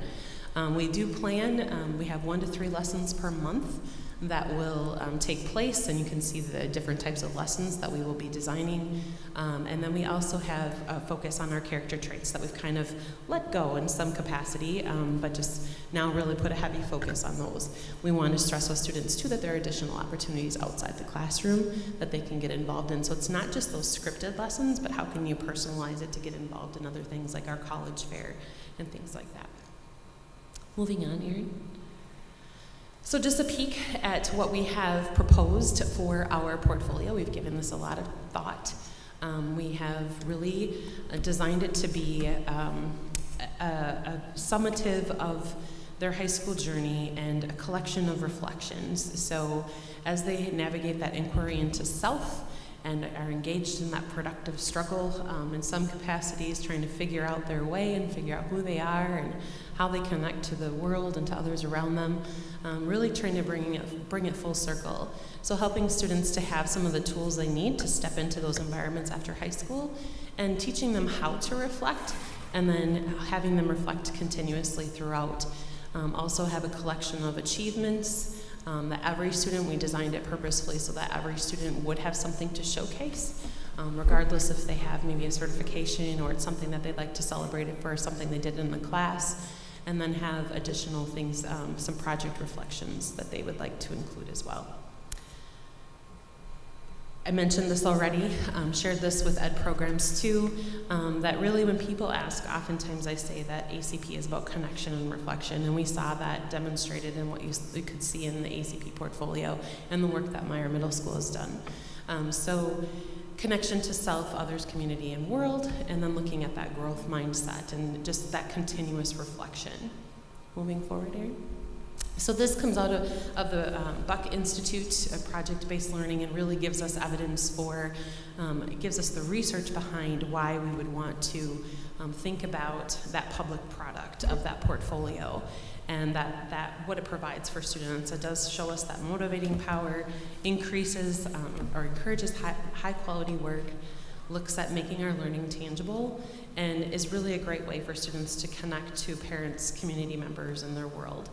We have not necessarily designed or really decided how the exit interview will take place, but we're looking at the next 3 years. You can flip the slide, Erin, to really have, as we step into that process, look at offering this as a graduation requirement or requiring it for graduation. Certainly we have options for how we can do that. We could come to you and ask for action on a graduation credit. We could envelop it like we do the civics exam and put it as a portion of our transcript too. So we would like to bring ideas forward to you in ed programs in September. We will continue to follow the scope and sequence of our lessons, and we are hopeful that this process, if required, will also help us to build that accountability. We know that accountability will foster the engagement, And self-reflection really is kind of that foundation for engagement as well. So what I put the arrow for here is that students who are entering into 9th grade, if we were to say that we wanted to require this for our students who are entering into 9th grade, that we would use the opportunity, the time we have built in already for WIN, but our students really would be honing in on that piece of collecting those artifacts from their freshman year, those items that they are proud of and can show, tell, and celebrate with their parents and with their peers in that very protected, inclusionary environment of WIN. So that's what I have for you tonight. Would like to come back to you again and add programs and share additional details, but I welcome any questions that you may have. Any questions or comments? Thank you for all your work on this. Really appreciate it. This has been an evolving process. It's a lot of work, a lot of talent going into this, so really appreciate your leadership, especially Melissa. Thank you. Exciting work. Melissa, do you all talk a lot about a kind of a growth mindset? This feels like an opportunity to talk about having a growth mindset with kids, right? And how much they grow and develop and learn, and right? How much of that is incorporated with this work? I'm just curious, is that part of the conversation? Yes, it is part of the conversation, and I think we've really looked at some authors too. Most recently, Sean Akers' work with the Happiness Advantage and Big Potential, and some of the work that he's done in framing some of that growth mindset work as well. So yes, so as we weave in the social emotional, we weave in. There's a constant conversation, and they're immersed in that environment. So we are hopeful that as we've redesigned that, that's continuous. Awesome. Thanks. I wanted to say thank you as well. It's been informative, and the work is great. It's nice also for us to, I would say, have a reminder, and just some of the things that are going on beyond a lot of the topics we've been discussing. So I appreciate it from that side of things, in addition to all the work. So thank you. I did want to make mention of the learning profile as we share that with you. That will contain a lot of the things that you saw here, in addition to a student-owned navigation of those redefining ready indicators, so they can start to put that to their common practice in reviewing where they are in those measures as well.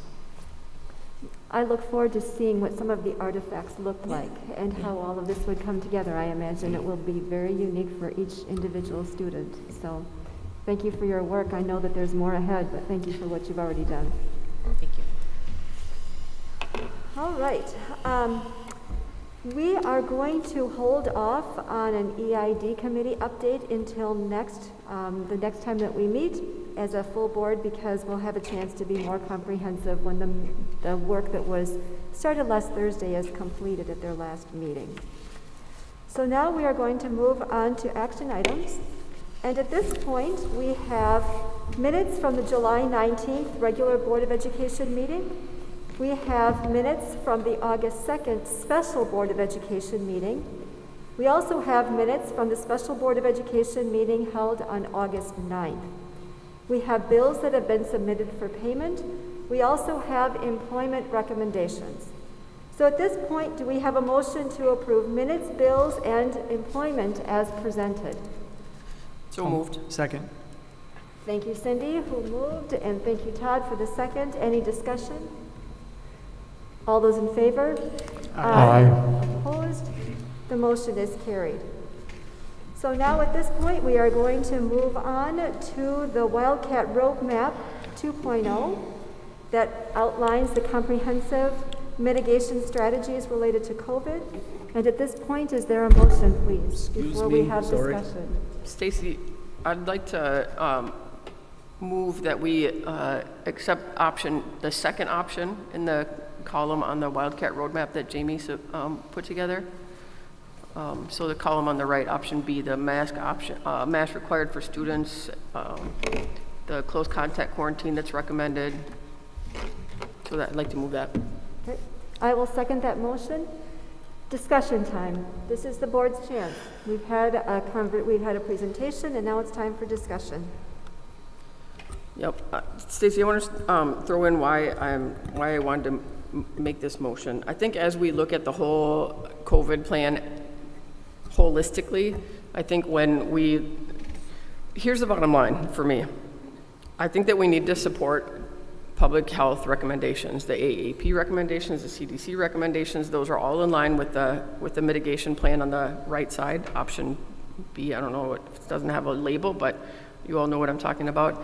That's right in line with the CDC. I think it also emphasizes when you throw the mask required in there, along with the other mitigation layers, you can see that the other mitigation layers, we have to push further and harder into the ones that exclude students from school. And if we're gonna align with our mission and our values and our priorities and our goals as a district, then we have to align our action steps.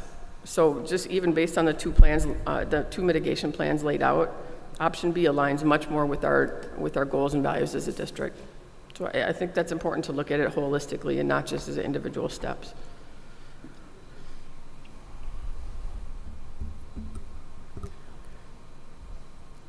Stacy, I got a few things that I'd like to say too. I've been trying to,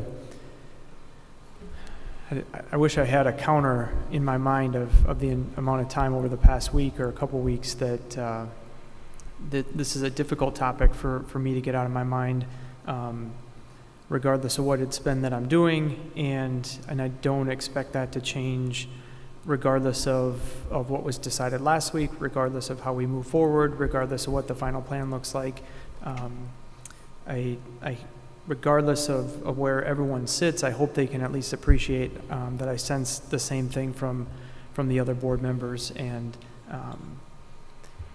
they may not always agree, they may not understand something in terms of a decision, but people are trying to find a way forward, and we're trying to balance a bunch of different interests, and it feels impossible to me. I am a pretty optimistic person. This has felt almost impossible to me.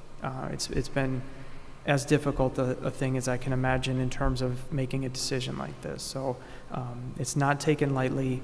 I do appreciate hearing the stories that we've heard and trying to figure out what some of the impacts or implications of different decisions look like. I've tried to reflect on my own decision and what led me there, and so I've gone to places that in my mind support that. I've gone to places that question that, and I think that's the only appropriate thing for somebody to do in all of our situations.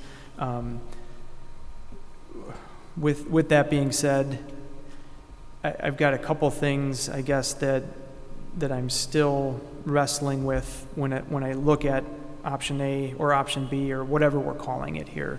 I agree completely with Cindy's point to if you rewound this meeting, if you went back to May, and probably prior to that, I've said that I do prioritize having the kids in school as much as possible for all students, and I'm willing to admit or look at the fact that optional masking is likely contrary to that in some regard. So I also am wrestling at the same time with the idea of ages who have a choice to be vaccinated and still can choose to wear a mask, and pushing a mandate on them. And I'm not trying to disregard any recommendations, and I understand that if we went with some of the recommendations a year ago, we probably wouldn't have had the number of kids in school that we did to start last year, or we wouldn't have done some things in terms of athletics. So I'm very conflicted about those things, especially when I really, at the core of me, what do I want this decision to reflect for myself, for our district? Those are the things I'm still wrestling with the most, in addition to a number of what I'll call very difficult situations on both sides of things. I would hope that we, regardless of which way we go, that there could be exceptions and considerations on an individual basis, with the idea that people in our buildings, teachers, other students can be made to, or at least help to understand why some of those situations might exist. The gentleman who is, I believe, going to be in 8th grade and shared about, his own experience with not being able to wear a mask versus some of those kids who their family situation might dictate that it's imperative that someone is wearing a mask. So I have faith that that can be done, and I'm not sure that we can wrap one policy around all of those things. But I continue to be conflicted about what optional masking for all grades means in terms of exclusions and keeping kids in school.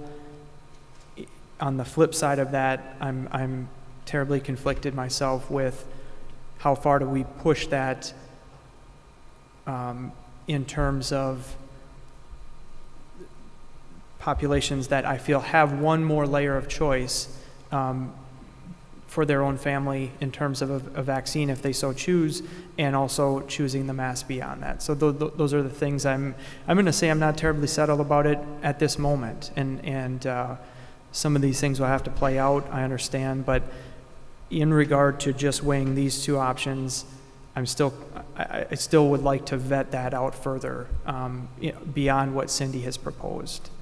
And I understand that is messy. It leads to people being upset on one side or the other, and sometimes both. But I'm trying to look at what I see, what I hear, what I feel to be our values, and throw all that together. And it's incredibly tough to do. So like I said, I guess where that leaves me at this point is willing to consider something, but I would like to see there be a step between all optional and all mandatory if we're going that direction. And I would like to vet out what that means for close contact quarantine and excluding. I don't think we're settled even with the motion as it stands, personally. So which part of the close contact quarantine? Let's try to break this down so that we can address the issue. I'm sorry, that was a lot of comments, so somebody had to go first, and I'm sure others have something to say too. So I'll let anyone else say something first. It's been a tough week of reflection and trying to sort all this out. Indeed. Other comments? Todd's descriptive word was probably the best, messy. Last several weeks, all of us have been thinking heavily about this, not just during this meeting and preparation for this meeting, but 24/7, just like our family members have as well. Bob, just a little closer. A little closer? Okay. Don't want to blow you out of the speakers there. I've been highly disappointed with the rate, the increase in numbers and that type of thing, to go from July 17th, when things were going well at 4, down to 39 August 14th. That's very high growth, and we knew we would probably experience that, and positive tests are a lagging indicator as opposed to a leading indicator. Since our meeting, our last meeting, I've spoken to more teachers, more parents, more principals, and a couple local physicians thought more about the close contact tracing, and quite honestly, that's one of the things that highly concerns me. We value in-person education. We want that. We all want that. But we also do not want students traced out that especially if we're going mass mandatory and that type of thing. I think we could be more liberal there. Last year, we didn't follow every letter of the law with CDC, Public Health, and Department of Public Instruction. So we did well, but this is a different game. But I want to make sure we point that out. Like Todd, and actually doing a little research between now or last week and now, there has been some flexibility given to certain students that are not able to mask for whatever reason, that type of thing. The issues I have with the right side proposal as opposed to others is that those older than 12 or older than 8th grade, wherever we decide to cut it, those families have had the option to evaluate the risk and take action according to their appetite for risk. Now, one could say, yes, that's true. They have siblings that are younger and that type of thing. And if you're vaccinated, you can transmit the disease. It doesn't matter. There's no 100% foolproof way to protect ourselves. So I think we need to understand that.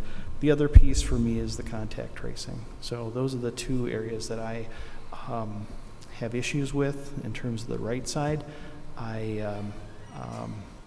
My decision is different than it was last week.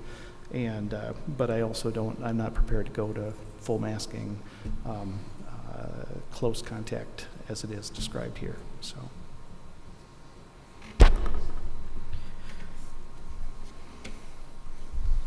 So what would you like to see?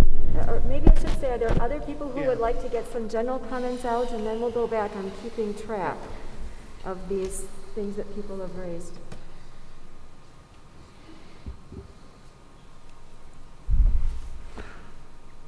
You know, I don't know what more I can add from the last 2 or 3 weeks. I've been saying this, I've been talking about, so I won't take a lot of time other than to repeat once again that we typically are preventative and not reactive to what we do. Todd has said it, there won't be one answer to this, and we knew that a year ago when we were making plans for fall, and we know it now. And we all know from the tons of email that we've been getting, whatever decision this board makes, there will be a significant number of families who will feel that they have been disenfranchised and we've put their kids at risk. I've been really struck by the number of emails that have personal stories and anecdotes that speak from deep conviction. And this happens with almost all positions on the mask. There are some really good stories, anecdotes, whatever you want to call them, that sort of explain people's situation. So I get it, and I get why people feel so deeply. My larger concern, whatever we do tonight and going forward here, is that this district continues to be divided, and my question for any families out there is, how are you going to get along? What are you going to do to get along? This board can make a decision, we can come up with something, but what are you going to do? Because you're deeply divided, and we heard some of it tonight, but a lot of that was repeat from what we've heard before, but the emails that we're getting, I think, explain that even more so. So just general comments. There are other general comments. Another concern I have is that when do we, and we've talked to Jamie, we've asked Jamie, we've begged Jamie about some type of matrix as far as evaluating as to where we are. You know, we know where we're at now, and if we arrive at some decision tonight or soon, at what point in time do we start dialing some of this back? Because it's probably easier for us to say, you know, completely mask everything, contact trace everybody to whatever extent, but at what point in time do we pull some of those back? When do we feel comfortable? At what number? At what instance? I guess I'm concerned about that too. So I don't know what matrix is the appropriate one. I have no idea, but I'd like to have some kind of indication. And also, I think it would lend some transparency. I think it would also give parents a feel as to, okay, we're moving the right way, or we're clearly not moving the right way. But I think it would lend some transparency to the whole situation. Yeah, I would say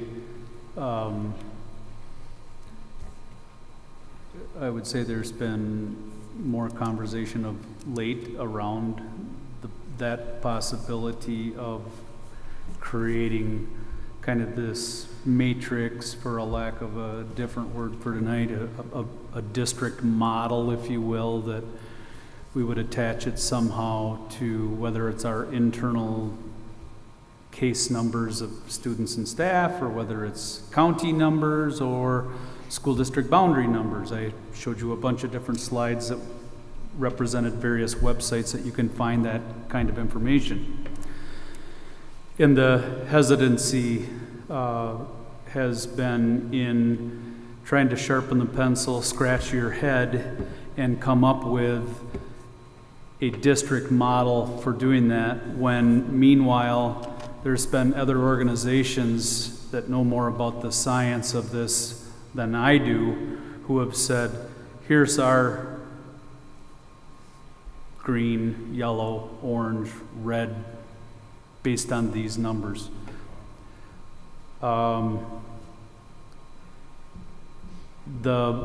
If the board would direct me to come back next week with such a matrix or model, we can do that. We can bring that to the board. I'm just adding to and I will tell you, if we did something like that, I would be more inclined to not lean on just what we see inside the walls of our district. We would attach that to data related to our 2-county area, our school district boundary, have the mathematical formula that associates it some way, with some less nebulous narrative that says we will continue to monitor various COVID-related data, that you're asking if we could pin that down and be a little more specific. So, as an example, one of the slides I showed earlier was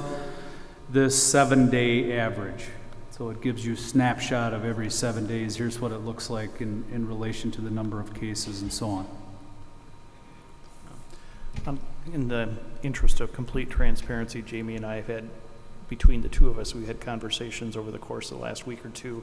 And this is very easy for me to sit here and ask Jamie for that task. It's tremendously easy for me just to ask that.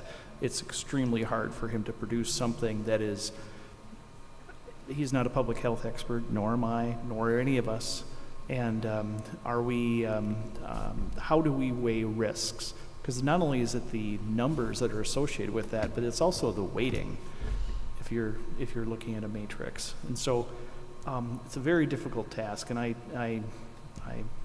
made the request, but I know how difficult it is. But if we can, we can. If we can't, I guess I completely understand. Yeah, and again, it did, just to try to add, I guess I gave a long answer. The game summary for me would be, we would still try to attach some kind of a matrix like that to these secondary sources that are out there, such as the school district boundary, which is a state website that you can go to, and the benefit of that is that it would combine St. Croix County, Pierce County to our school district specifically, versus county level data. How would we melt together 2 counties, Pierce and St. Croix, and so on? But we would, if we were assigned to create a matrix, it would be attached to that data as well. That makes sense. I'll speak of why I'm supportive of this motion, and several things. First of all, in our experience last year, the in-person learning seemed to be key for our students. I'm really glad and proud that we had the virtual learning opportunity, because I think that was important and that we're keeping it up. But we also know that for many, many, many of our students, being in person was critical. It enabled us to help and protect their academic success. It allowed us more tools to be able to work to support their social and emotional well-being. It's also true that in my recollection, we had way more concerned parents and comments about the close contact quarantine than masks. When kids were out for those days, it was difficult for those kids. It was really hard on our teachers to be able to then meet their needs. And it seems to me that if we were to have masks, it would actually give us more freedom in the academic day to meet the needs of our kids. So those are some of the reasons why I support this, but also it seems to me that There are two important things about being an educated person. The first thing is that we have confidence in what we know. And on this board, we have a lot of expertise represented. Some people have expertise in education, but we also have many other expertise that's represented. But I think the other side is humility. And the humility part of it is to recognize when we aren't experts. None of us here is an expert. We are not scientists, we are not physicians. And I think we have a responsibility as educated people and as people who care about education to rely on those for whom this is their area of expertise. We can't come up with a better matrix than they can. This isn't our area, they do this. So I think for those reasons, I am in support of this motion.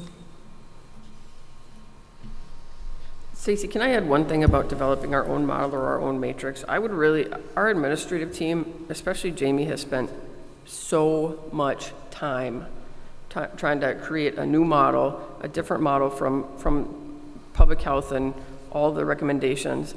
I would really like to give our administrative team the green light to get back to school, right? This is the guidance that we have. How do we work with curriculum, instruction, our students, our staff, and let's get back to letting them spend some time on how do we do school and supporting our students and our staff. So the time we're spending on it it's really, I don't know that it's frustrating for our district administrators, but I can't believe that it wouldn't be. So let's let the experts come up with those models and matrices, and then let our administrative team find the best and most effective ways to follow them for the best situation for our students. Not only that, but let me say one other thing about that.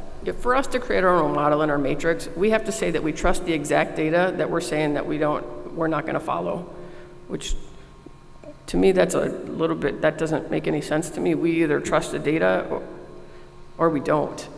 So I don't know. That's what I'm going to say about it. Cindy, I'll add a little bit, and I'm not trying to say this to disagree. I'm just maybe shedding a little bit more depth on the reason I've been, like I said, incredibly conflicted with the idea of just here's the recommendation, this is what we do, but I can't help but think that I'm not trying to be defiant about it because it feels terribly uncomfortable for me regardless, but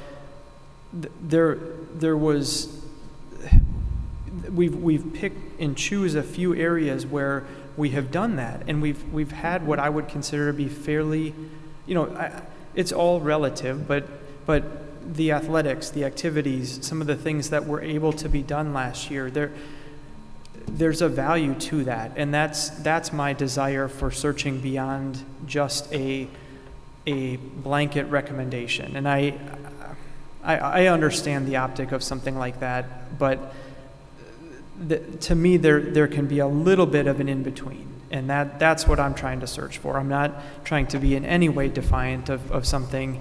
I'm just saying that there's something to me beyond it, and I don't know if I can explain it the right way, but what applies to every district in Wisconsin or every district in the country, there has to be some nuance beyond it for me, and that's what I'm trying to find, and that would be my reasoning for wanting something. And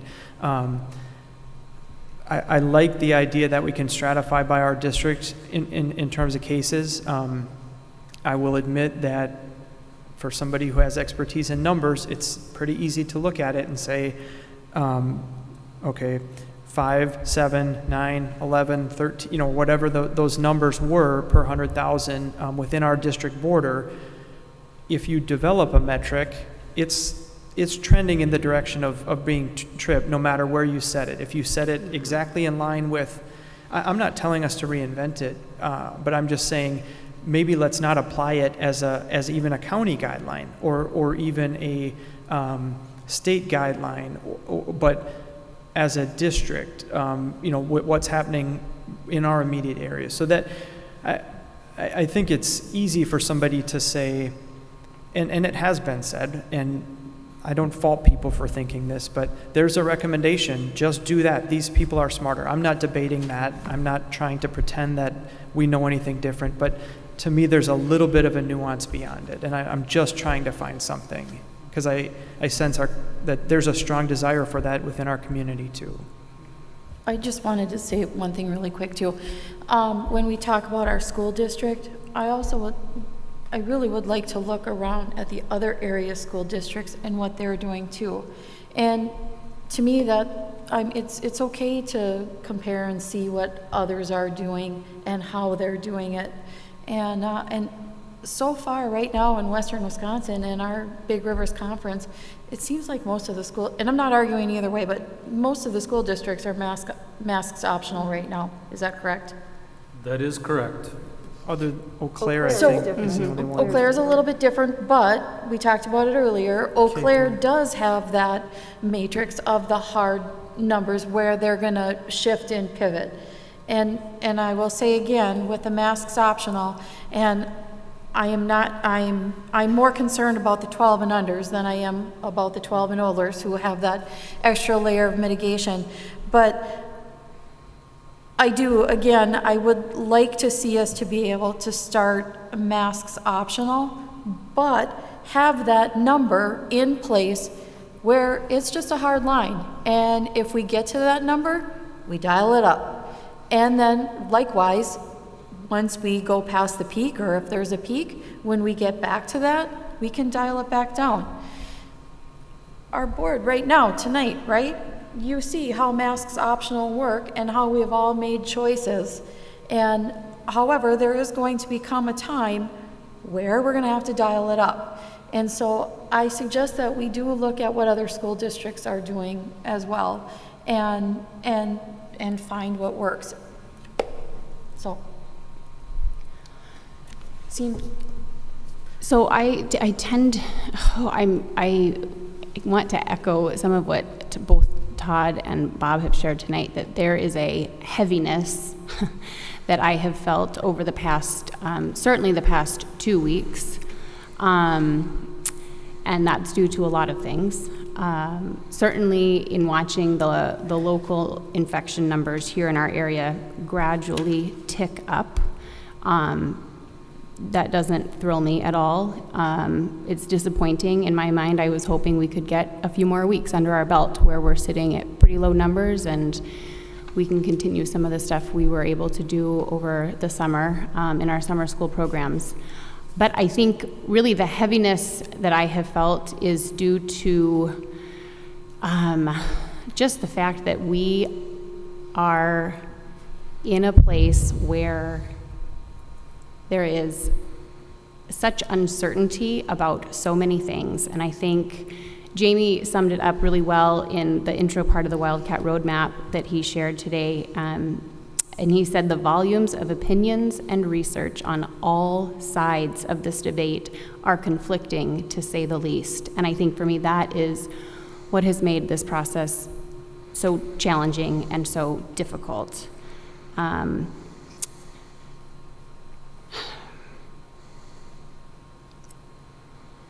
When I went back and considered what my priorities would be in making a decision, I kept coming back to the value of having in-person learning, and that's something that I think we would all agree to. Last year, this board went against some of the recommendations of the experts and allowed in-person learning, I think, to the great benefit of our students and our community. And so I said a couple weeks ago, keeping our schools open and having that in-person learning and keeping kids in school as much as possible is still at the top of my priority list. I don't want to have to close down a school because our community numbers are so high that we've got kids bringing COVID in, and it's spreading to the point where we have to tell kids to go home. So as we see our community numbers rise, I'm not in denial of the facts. I understand that's the trend, that's where we're headed, I get that. I lament that, I don't love that, but the bottom line is the more infection we have in our community, the more infection we're going to have in our schools. So So in my mind, keeping our schools open and giving kids a chance to be in person is top priority for me. The other thing that I think is very important is that we do everything possible to reduce the impact of close contact tracing. I know last year we ended up sending a lot of kids home needlessly.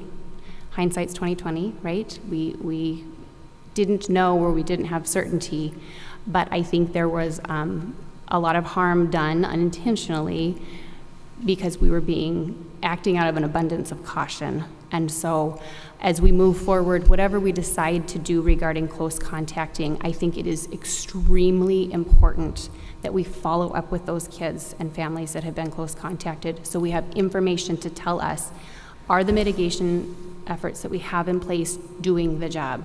Are we keeping this from spreading in our schools? If we've got a 3-foot close contact and after 3 months we see that very few, if any, of those kids that have been sent home are actually getting sick, then I think it is imperative that we make a shift and we get rid of that close contacting radius so that we can keep more kids in school.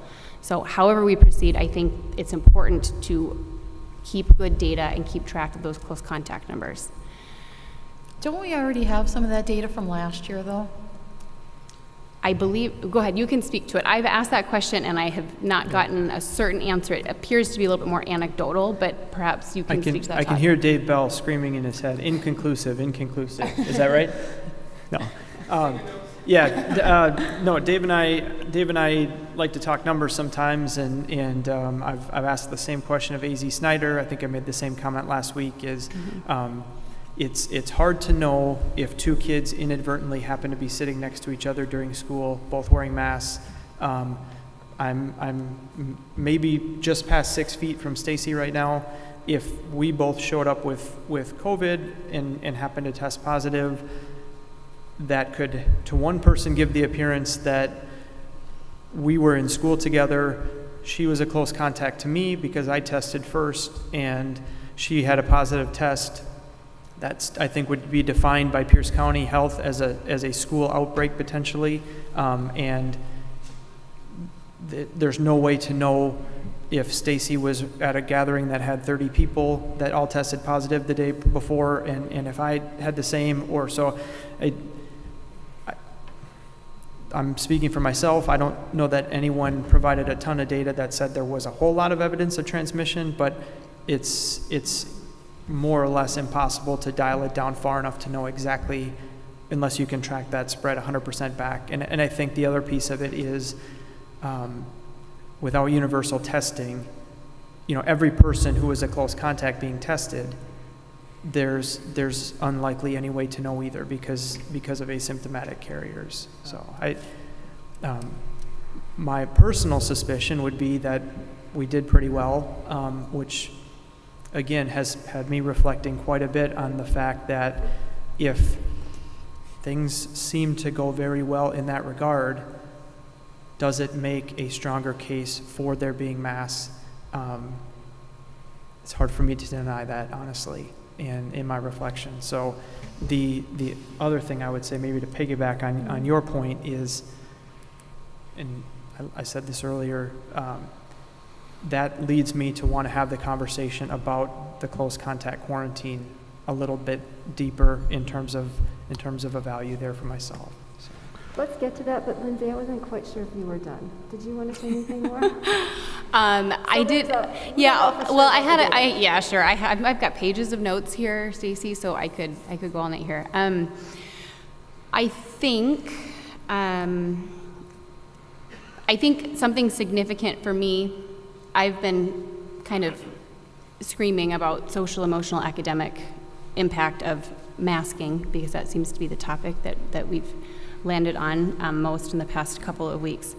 But I think today when the elementary school principals sent out their position statement and talked about cohorting and the impact of cohorting our students based on masking or not masking, in my mind, the social, emotional, and academic impact of trying to keep kids so tightly cohorted that if someone does get sick, then we have a very small group of kids that are close contacted, and we've eliminated or prevented the spread.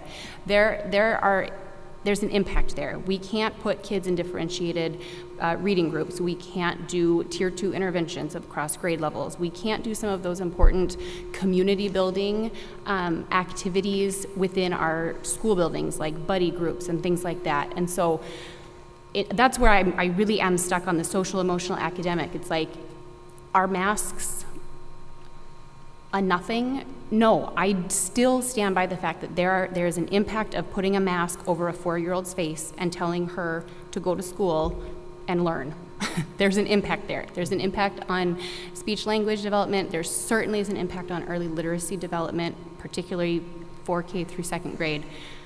However, if we look at the flip side of that and we look at trying to cohort so tightly, there's an impact of that too. And I think that was eye-opening for me to read kind of how the elementary school principals are thinking about what an optional mask environment might look like at their building sites. I also I've shared this before, I really value parents being able to make decisions for their children. And when I hear parents speaking and are concerned about the school district mandating something, that just doesn't sit well for me. So that is constantly in the back of my mind, just on a fundamental level. I really do struggle with that. That's it. Just to back up one step, I would confirm to your question and what Todd commented about. What kind of data do we have as a district? Do we know the number of students I say were dinged out under close contact tracing, put into quarantine? Do we know how many of them actually tested positive? The answer is no. Anecdotally, our principals would confirm that.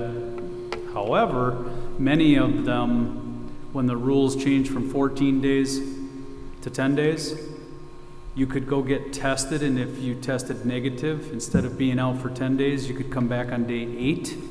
We saw that happening far more than not. So that anecdotal evidence suggests, to your point, that more people were getting quarantine traced out than what really tested positive. So let me ask a procedural question here.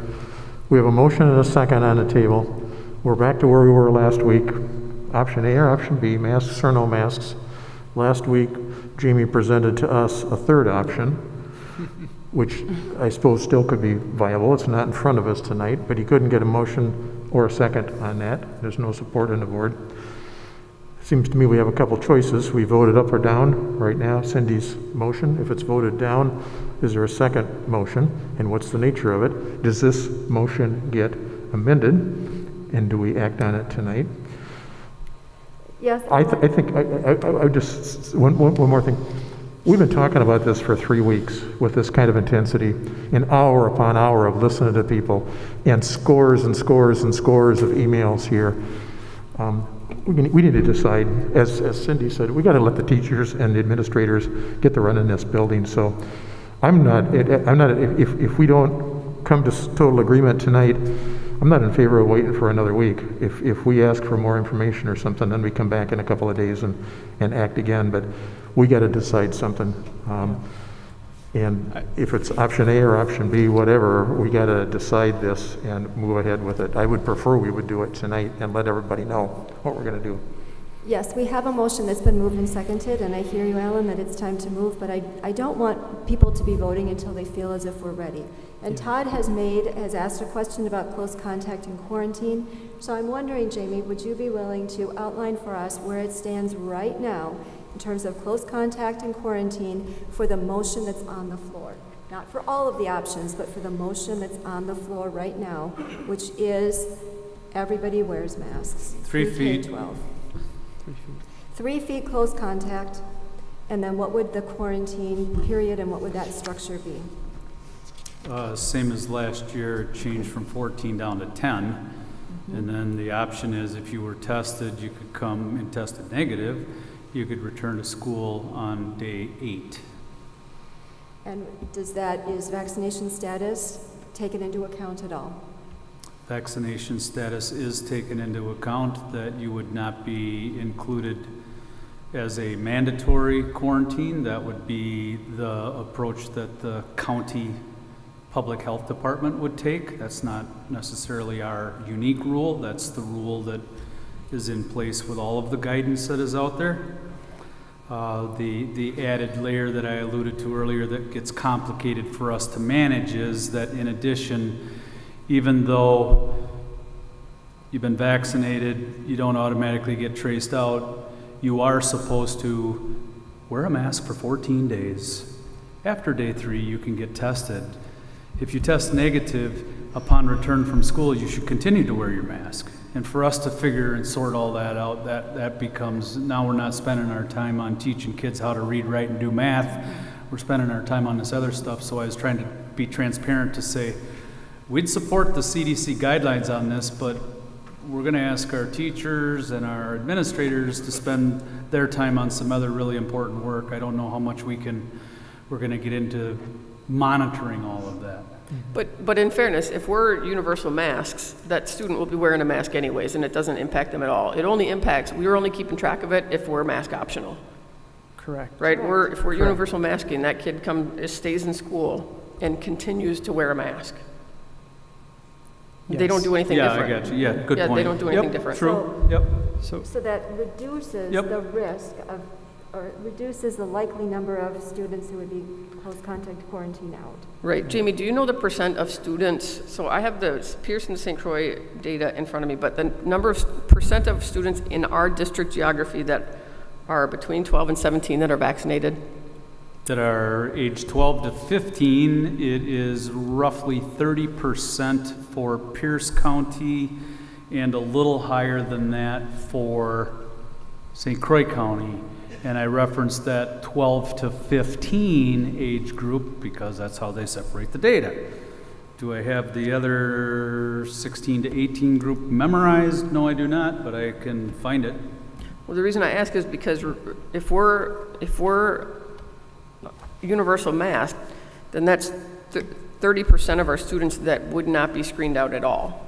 Well, you don't know how the county percentage is going to apply to our district, but within a certain factor. That's maybe. about. So yeah. I'm not giving you exact math. There's nothing that's exact math right now, I feel like. So Stacy, maybe it's appropriate time. I know you were kind of leading back to my initial question in regard to the contact, and so I'm trying very hard to find a compromise and still be in line with what I deem to be our values and where I've reflected for myself personally. And what I keep coming back to is there a way that we could move off of 3 feet and just say that we're going to give it, if we're going to do anything in terms of, hey, we're going to put one mitigation back in place, but we're going to, we feel there's more value in a notification of something in regard to a quarantine and saying you had a child within your class, whether we identify, I guess I'm not sure the logistics of how that works, but is there a way we can get to a point, and I would even be willing to make a motion to amend your recommendation, or your motion, that if we could get to a point where we started with the notification, and we're not trying to then draw a line between who's vaccinated, who's not, what the county guidance is in regard to those kids, keeping kids in the classroom. I reread so many emails from last year just to refresh in my mind what felt different about this debate and what we've been talking about versus where we were at last year. And once you moved past the learning environment decision, which was sometime in July of last year, it was, she left, but I know she's probably spoken 5 times. She had a son in high school, Roxanne, who had been excluded multiple times. Those were the issues. And if I'm somebody who wants to compromise and look at what could potentially be coming in front of us, trying to define a pivot point for masking, not masking, I'm willing to put some of that aside if we can find a little bit further, more of what I view to be a compromise in terms of some of the contact tracing. If we can keep kids in school, that would mean a lot to me. And I think it would be somewhat reasonable to consider. Todd, I really think that as good leaders, that compromise is always a good idea to seek that. So I also appreciate that you have clearly spent a lot of time agonizing over this. And I can tell it, and I'm appreciative of that. I'm going to push a little bit here and say that already, if we go to 3 feet, that would already be better than last year when it was 6 I agree. feet. Yeah. And so we've already done something. So especially as those numbers are going up, it makes sense to me that we would hold steady with the 3 feet with everybody wearing masks when that's the recommendation.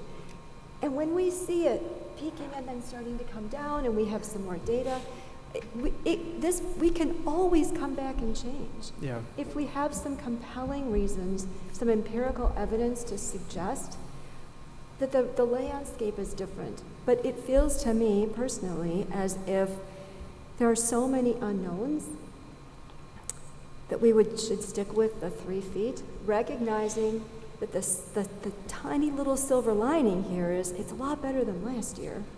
Yeah. Stacy, weren't we at 6 foot at one point? Yes, we were at 6 feet all last year. I'm saying It was all. This is 50% of what that is, and hopefully that means at least 50% fewer students would be close contacted, quarantined out, perhaps even fewer than that.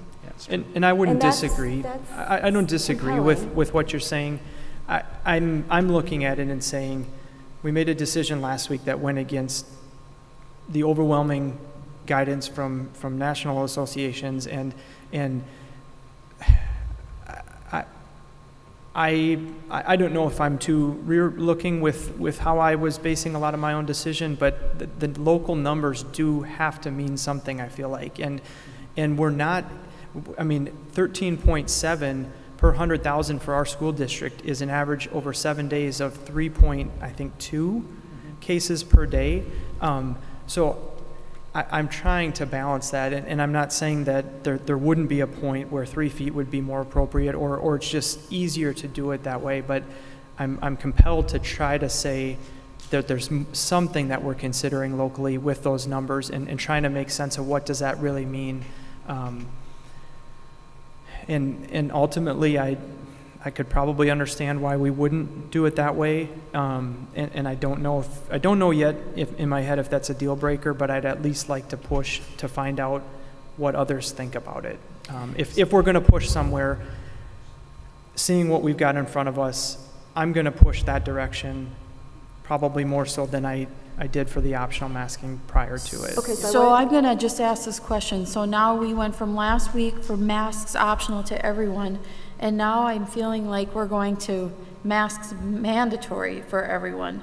So is there no wiggle room on that? Because now all of a sudden we're talking about people who are 12 and older who are eligible for a vaccination. I feel like this is really swinging. This is quite so. swing. Yeah, it is a huge for swing. me, where I arrived at this, and I think to Alan's point from earlier is, I'm going to apologize to Jamie for the way things went down, but I'm looking at it and saying maybe that was compromise. What we had in front of us, we had a split vote and it didn't get support, and I would be the first at this point to apologize and say maybe it takes something like what happened and the reflection of it to look at it and go, I'm sorry, that is palatable to me, and I didn't maybe know it at the time, but if we're moving somewhere, I would prefer to move towards that. And whether Jamie needs an apology or not, I guess I don't know, but No, I don't. That's where I end up, and I think that's maybe what Alan was saying, and I think that's maybe what Amy's saying. I think that changing a decision and seeing new ideas is part of a good leader. I don't Yeah. think it's something that you need to be so concerned about apologizing for, Todd, but I appreciate that. I have a question quick about the 3 feet versus 6 feet. Jamie, actually being in the schools from an administrative perspective, screening students out at 6 feet, close contacting students at 6 feet versus 3 feet, how different is that in an actual classroom? It seems like it would be an enormous difference, 3 feet to 6 feet, because we know in the classroom 6 feet is not going to happen, right? But how reasonable is 3 feet? Yeah, maybe a principal or two could help, but I would say one thing to keep in mind is that, like last year, we would continue to basically have seating charts. And, over the years, pick a typical high school classroom, you don't necessarily have seating charts in the high school. Mm-hmm. Come to my class, sit down where you want. Last year and into this year, we would say seating charts across the board, every grade level, every classroom. And the reason is to help us with close contact tracing, because then we can look at the seating chart. So the math, is it fair to say that if you go from 6 feet to 3 feet, that it would cut down the number of close contacts by 50%? I'm thinking of that seating chart. Principals, thumbs up or thumbs down, is 50% your best guess? Or would it really not turn into fully 50% because of the seating chart issue? I don't think it would be 50% per se, because you have, at high school specifically, you have lunch, you have passing time, you have other opportunities for that. So seating charts in the classroom aren't the only opportunity where kids are mixing or mingling, so to speak, but it would reduce it by 50%. I wouldn't feel confident saying that. Anybody else want to weigh in? It would reduce it, but it's hard to say exactly how much. Fair enough. Fair enough. I'm terribly sorry. I'm not a principal, but I don't know if any of you are aware. Ma'am, I'm really sorry, but I'm just going to keep the order here and say that this is the board's meeting, but,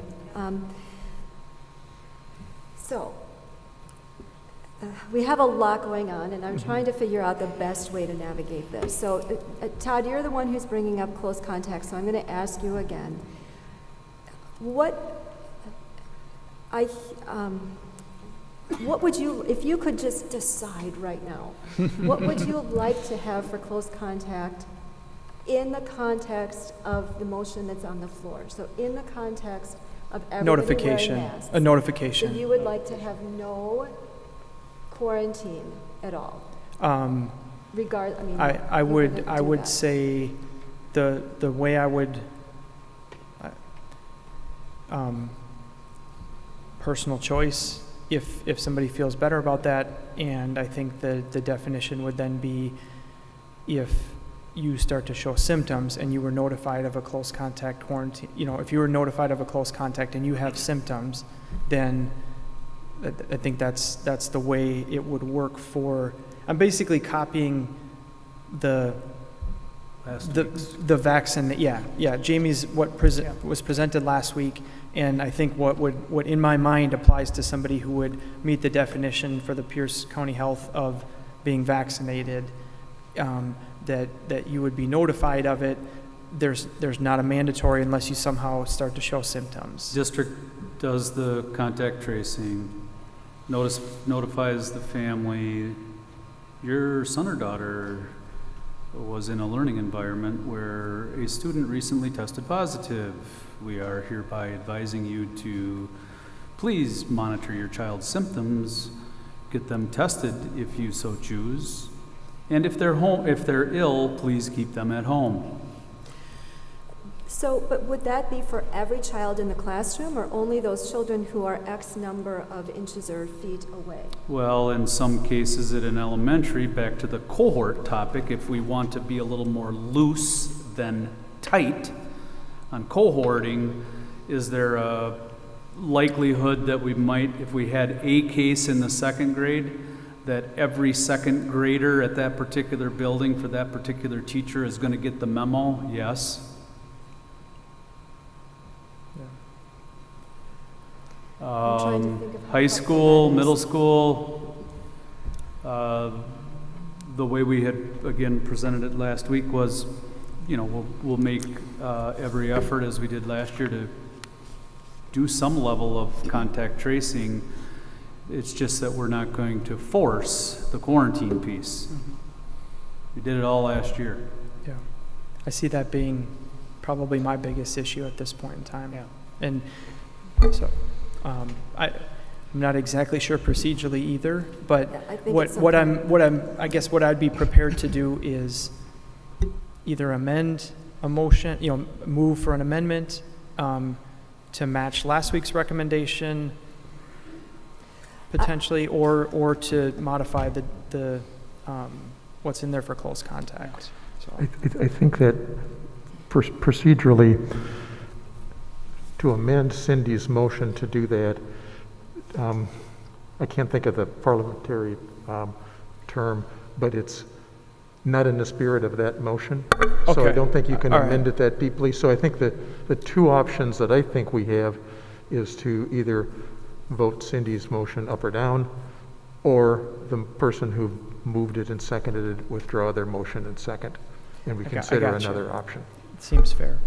But one of the things I'd like to do in this conversation is not separate out certain parts, right? So I would rather not have the conversation solely about, are we going to modify the close contacts, when we haven't even decided if we're looking at, are we talking about modifying 7 through 12 or not? Are we talking about, I would like the whole thing together, right? So part of the problem that we run into is we aren't considering how much each one impacts the other. Yeah. Right? It's a whole stack. Yeah. Which goes to Amy's point that I wanted to underline when Amy said it must seem to people like it's a big change. And I'm not disagreeing that the motion that's on the floor right now is a big change. It's come to the floor because we are looking at all of these layers of mitigation and how they fit together. We did not have a chance to do that thoroughly last week, which is why it's back in front of us today. So at this point, we do have a motion that's been on the floor, that's been moved and seconded. Are there other components of that we need to understand? I mean, Cindy, it's your motion now, so you were just asking, let's look through each thing? Is there something specific? Well, Bob and Todd both mentioned the concern about separating out seventh grade and up, right? Mm-hmm. So I'd like to talk through that part of it, if that makes sense for us to consider that or not. Okay, so what would be the reasons for considering it? Sure. Those families had the option to evaluate the risk, and they've had the option. They've had many months to do it or not, vaccinate or not, and I think they've come to some agreement or some decision as a family, and I don't necessarily think that we should impose or have masks on people that have already made the choice to not. So vaccinate. in a nutshell, it's this idea of the vaccination makes a difference in terms of masking. So what would be the reasons for not supporting that idea? Well, when I look at it, if vaccination matters, then vaccination matters. So we can't have the conversation that vaccination doesn't matter for close contacting people out, but it does matter for, we have to have some consistency here in whether we're considering something or not, and not cherry pick that part. But the issue for me for 7 through 12 is that, based on Dr. Morgan and some of the things we know, is the vaccination prevents students from getting as sick or being as likely to die. It does not, vaccinated people can still transmit the disease to the virus to other people. So because they can still spread it to other people, that student is still bringing that virus home, right? If our 7 through 12 is not masked. So, and the way that I think about it in my head logistically is, Bob, you're sitting next to me, so we're going to use your family and my family, and I frankly don't even know your family, but work with me. So your kids in high school, my kids in high school, right? And your kids in elementary school, my kids in elementary school. You're hanging out doing things that I wouldn't necessarily do socially, right? Because we know how Bob is. I'm completely kidding, that is a smile on my face, so I apologize if you can't see us. So you're making certain social decisions as a family, right? That your kids are impacted by your social decisions as a family. I'm making different decisions as a family, social decisions, because I'm going to choose to wear a mask when I go shopping. I'm going to choose this, whatever. You're going to choose something different. The only cross that your family and my family has is at school. It's with our students. So we're not going to cross our elementary kids, but we're going to cross our high school kids. So now all of your family decisions are in my house because we chose not to mask 7th through 12th grade. So the only separator, the only connection that our families have is our kids at school. So I want the layer between our kids at school, right? Because I don't want your decisions in my house. It seems to me one of the other implications of this is if we were to do the mask optional for the older kids who have the potential to be vaccinated, we also then run the risk of having more kids who are going to be close contacted out and don't have the opportunity to be in person as much. And we know that's a problem. Nobody likes to wear a mask. Nobody likes that. But to me, it's the lesser challenge that we could bear in order to protect in-person learning. Yep.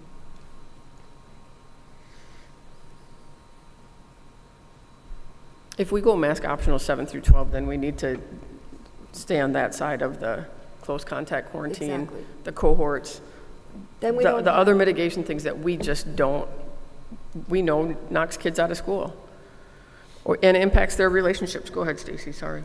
Oh, that's fine.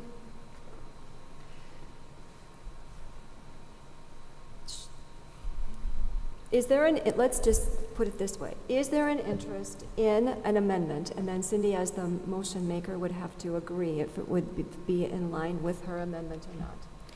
Well, I'm curious if that shifts, does it make any difference when we talk about the 7 through 12? Is there some openness to that or not? So I have an openness to it. I understand Stacy's point. I understand your point. I'm still looking for a little bit more of what I'm going to say is a middle ground between optional and fully required. And I don't know if we said I don't like it if we go back to 6 feet, honestly, and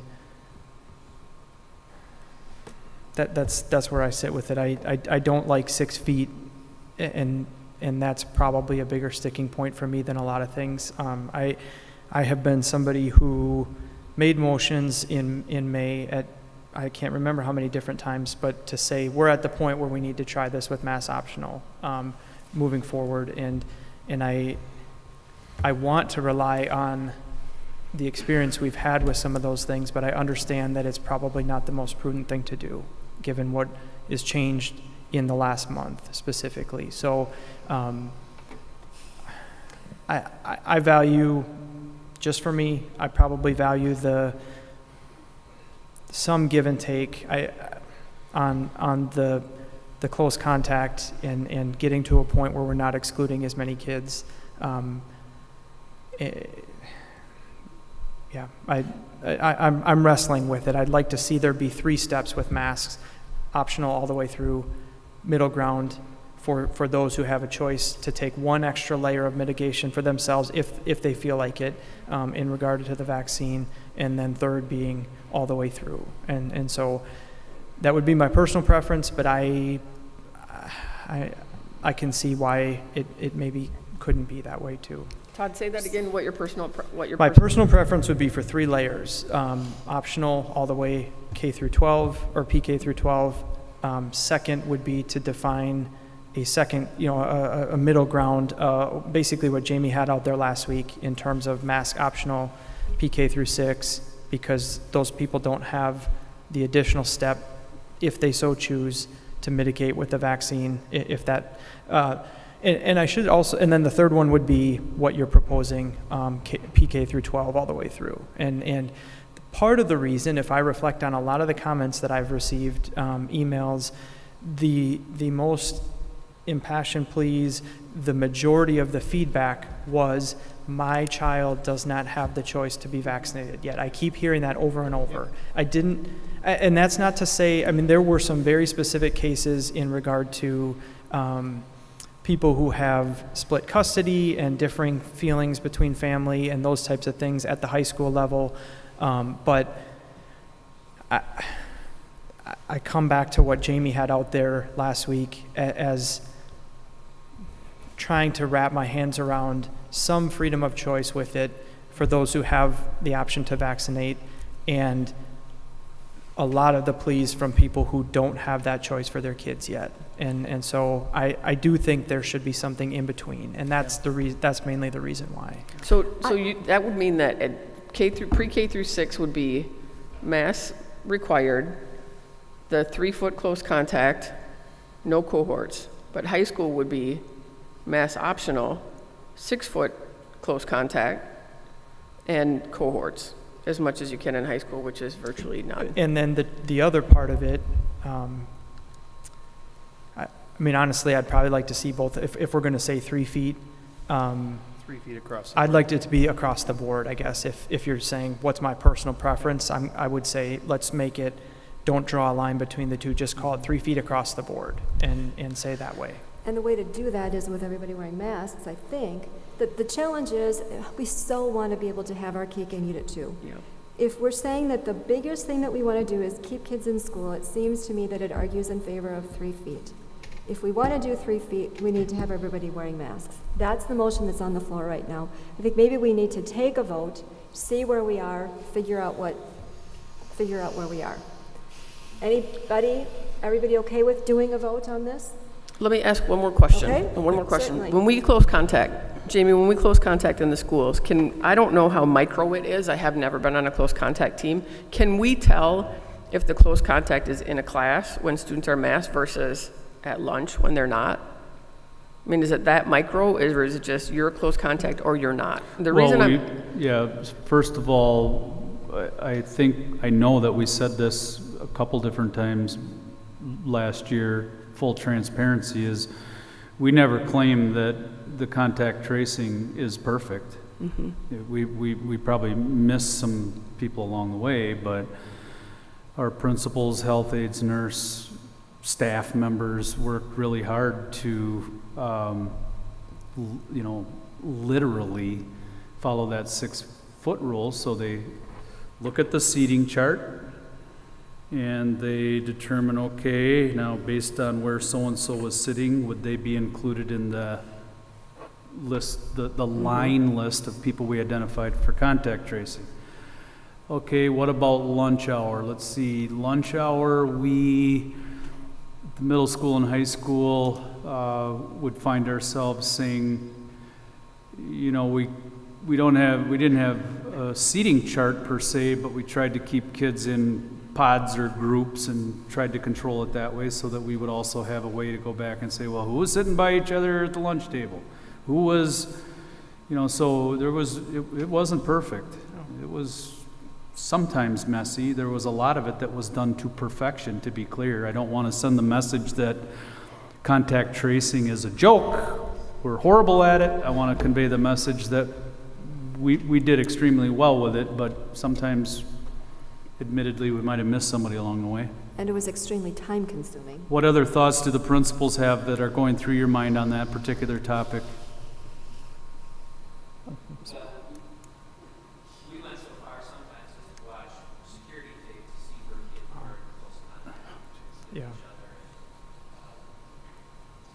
Trying to keep track of 3 feet or 6 feet is kind of a management issue that teachers have to spend their time focusing on instead of putting all their attention towards their teaching and the students learn. So it does create some additional challenges in the classroom. The reason I'm asking is because to talk about compromise, what Todd's talking about, if we had spaces that we know for sure are universal masking, other than exemptions and all of that stuff, which we are, I think everybody's on the same page with, we already have that. If we're talking about spaces that are classrooms or learning environments where we know there's universal masking, right, for the most part, That's one thing. If we're talking about spaces that we know are really probably not universally masked, that is a different question for me. So if, Todd, when you talk about going to not close contacting people out, if we wanted to say we're not going to close contact people out when they're in a classroom and there's universal masking, that's one conversation. Different conversation when they're at lunch or I don't know, wherever they would be where there's very few students that are going to be masked, if we're going to do 3 feet in those spaces. If we have that information anyway, when we're close contacting, it makes sense to me to split it that way. It's not going to be a perfect science, but I would hate to see us go no close contacts and quarantining in every space. So would you, on your motion, how would you feel about some variation within the 3-foot expectation if everybody's wearing masks? Well, I want to know if that's even possible in an actual school, because I'm not in your school. All right, principals, give us some feedback. Would it be like to delineate the difference between places where everybody has their mask on compared to the places where people are likely not wearing their masks, which I assume is pretty, if everybody has to wear them. I'm assuming that means lunch, right? And recess. And recess, but that's outside. Yeah, that's outside. And we're not expecting Right. to close contact outside, right? So Right. it would be lunch. So in terms of the burden to measure all of this out and contact it, would that be different? What would the significant difference be? How significant would it be to only do it at lunch? I can't see asking that to I just have such a hard time asking What? any sort of differentiation. Well, between lunch and everything else? How is that harder? How is that harder? That would be a lot easier, wouldn't it? What I guess I'm saying is, if we're going to call it, the compromise of. To me, it's one situation or the other, and I don't think last year we were drawing lines between. Here's what we're doing when it's masked. Here's what we're doing when it's not masked. I'm less excited about that, honestly. Okay, so I'm we're trying to I'm only find speaking from one. I mean, that's just anyone fine. else can. I would agree, Todd. That's we're not interested in this differentiate. If we're doing 3 feet, we're doing 3 feet when you're in school. Or if we're doing a Or if we do notification, we're doing a notification. notification. Yeah, notification would be much easier. I think it'd give the teachers a huge amount of time back that they didn't have last year, and actually teaching our students, and instead of taking measurements and such. I mean, I don't know. If we're 100% masked and we're sending notifications out, if your child was in this classroom, may have been exposed, the parent then can make a decision as to, let's see if they're exhibiting symptoms, and we list off the various symptoms, and they certainly are able to take a test if they wish. If it's in the high school area, maybe there's a certain layer of security if they've already been vaccinated.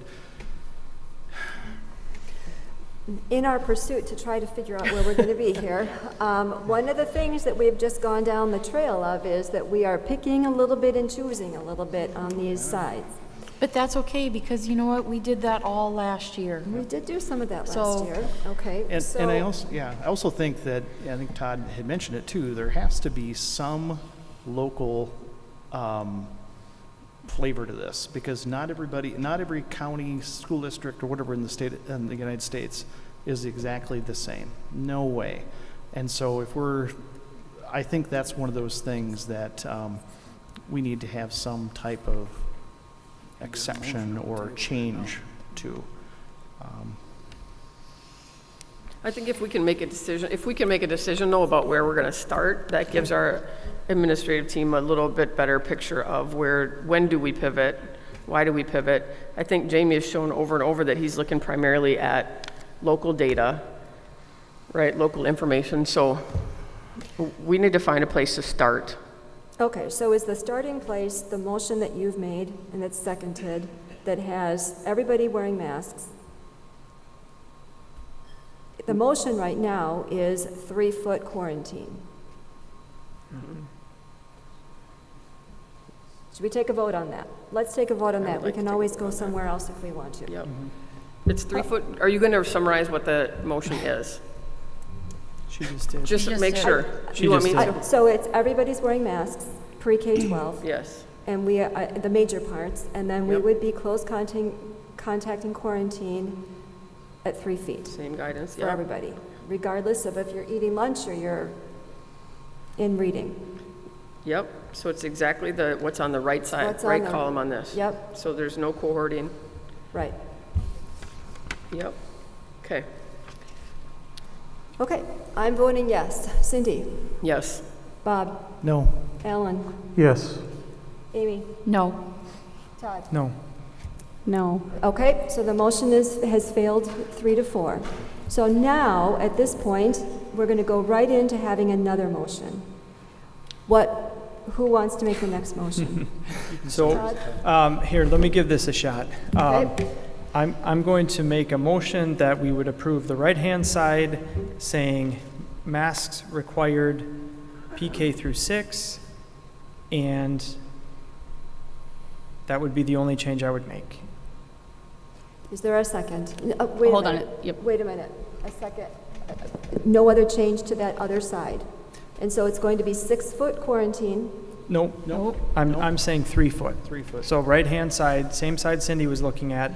I'm gonna say masks required for all students and staff, PK through 6, and the yellow box below that would read the exact same. So you're, okay. Just a minute, Sorry, go ahead. we need a to second. do Is your there a process. Second. Okay. So you, Discussion. yeah, so you're going to make masks optional. So what you're saying is that you're more comfortable with people being contact traced out than you are with requiring masks at the secondary level, because that's what your motion just said. Yeah, I'm going to respond to maybe, I'm viewing it as a little bit more detail or nuance than that. So at 3 feet, it's less than it was last year at 6 feet. So I feel like there's something to be gained there. I mean, and I should say, I would probably prefer it to be the notification still at that level. But I'm saying 3 because I feel like that does represent compromise. So if I were making it 100%, I'm saying myself, I would say PK through 6, and call it a notification, at least to start. So 3 feet for me represents a movement towards a compromise there. And I don't love the exclusions. I feel like there is at least a layer beyond that, but I really would be in favor of it being still the notification in terms of the quarantine. But, okay, go ahead. So just to Somebody else. clarify too, if 7 through 12, if they're vaccinated and if they have a mask on, they won't get traced out. I don't think it would depend on a mask. For those, I don't think the mask piece of it, per the Pierce County Health, I don't think, my understanding is it doesn't matter whether there's a mask or no mask for that I just situation. wanted to. Well, It has to be according universal. to the guidelines, it has to be universal masking to go to 3. I'm talking, Amy Right. asked, I think, in regard to somebody with a vaccination. The Pierce County guidance right now is that wouldn't. You weren't referring specifically to vaccination only. No, if you're vaccinated and you have a mask Say on. your question again, please, Amy. If you're 7 through 12, if you are vaccinated and you chose to wear a mask, will you get contact traced out? No. Yes, You're you will. exempt from that. Based on the recommendation, you would. If there's not universal masking, everybody is contact traced out. So the contact tracing exception only applies if there's universal masking in that space. So that student would still get traced out, yes, at 3 feet or whatever the. That was not my understanding. So I would probably need more clarification there. I was under the understanding that regardless of the masking environment, that the stance from Pierce County Health is no contact. That's my understanding of how it would work at the place that I'm employed, and that's the assumption we've been making too. Maybe I'm wrong there, but. I'm positive it's universal masking. Are- Go ahead. Would somebody willing to? Are you friendly amending your motion and your second to include that in it? No, not yet, no. But looking at the left side of close contact quarantine, Cindy, where it says exception, Yep. verification of vaccination will allow students and staff to voluntarily quarantine at their discretion but will not be required. So that was in our plan already if we were saying, regardless of how we're saying optional or required for masking, that statement is the exact same in both situations. It is the same on both. The recommendation is actually if it's universal masking, and I don't know if that was an accidental miss or if that was unintentional to take the universal masking part out. Say it again, I'm sorry. Todd, do you want to, on the roadmap, I have 7 websites up, hold on. On the roadmap, the exception under close contact quarantine says verification of vaccine allows students and staff to voluntarily quarantine at their discretion but will not be required.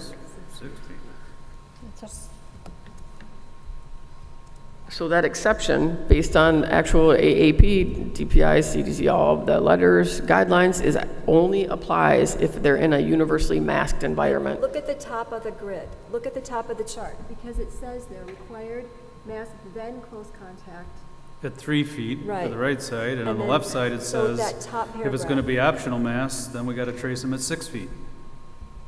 They're not the Got it. same. That's Yep. the exception. That's above it, yep.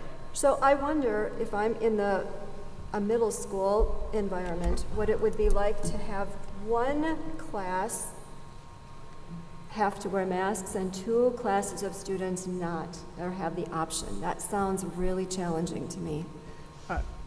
I would agree.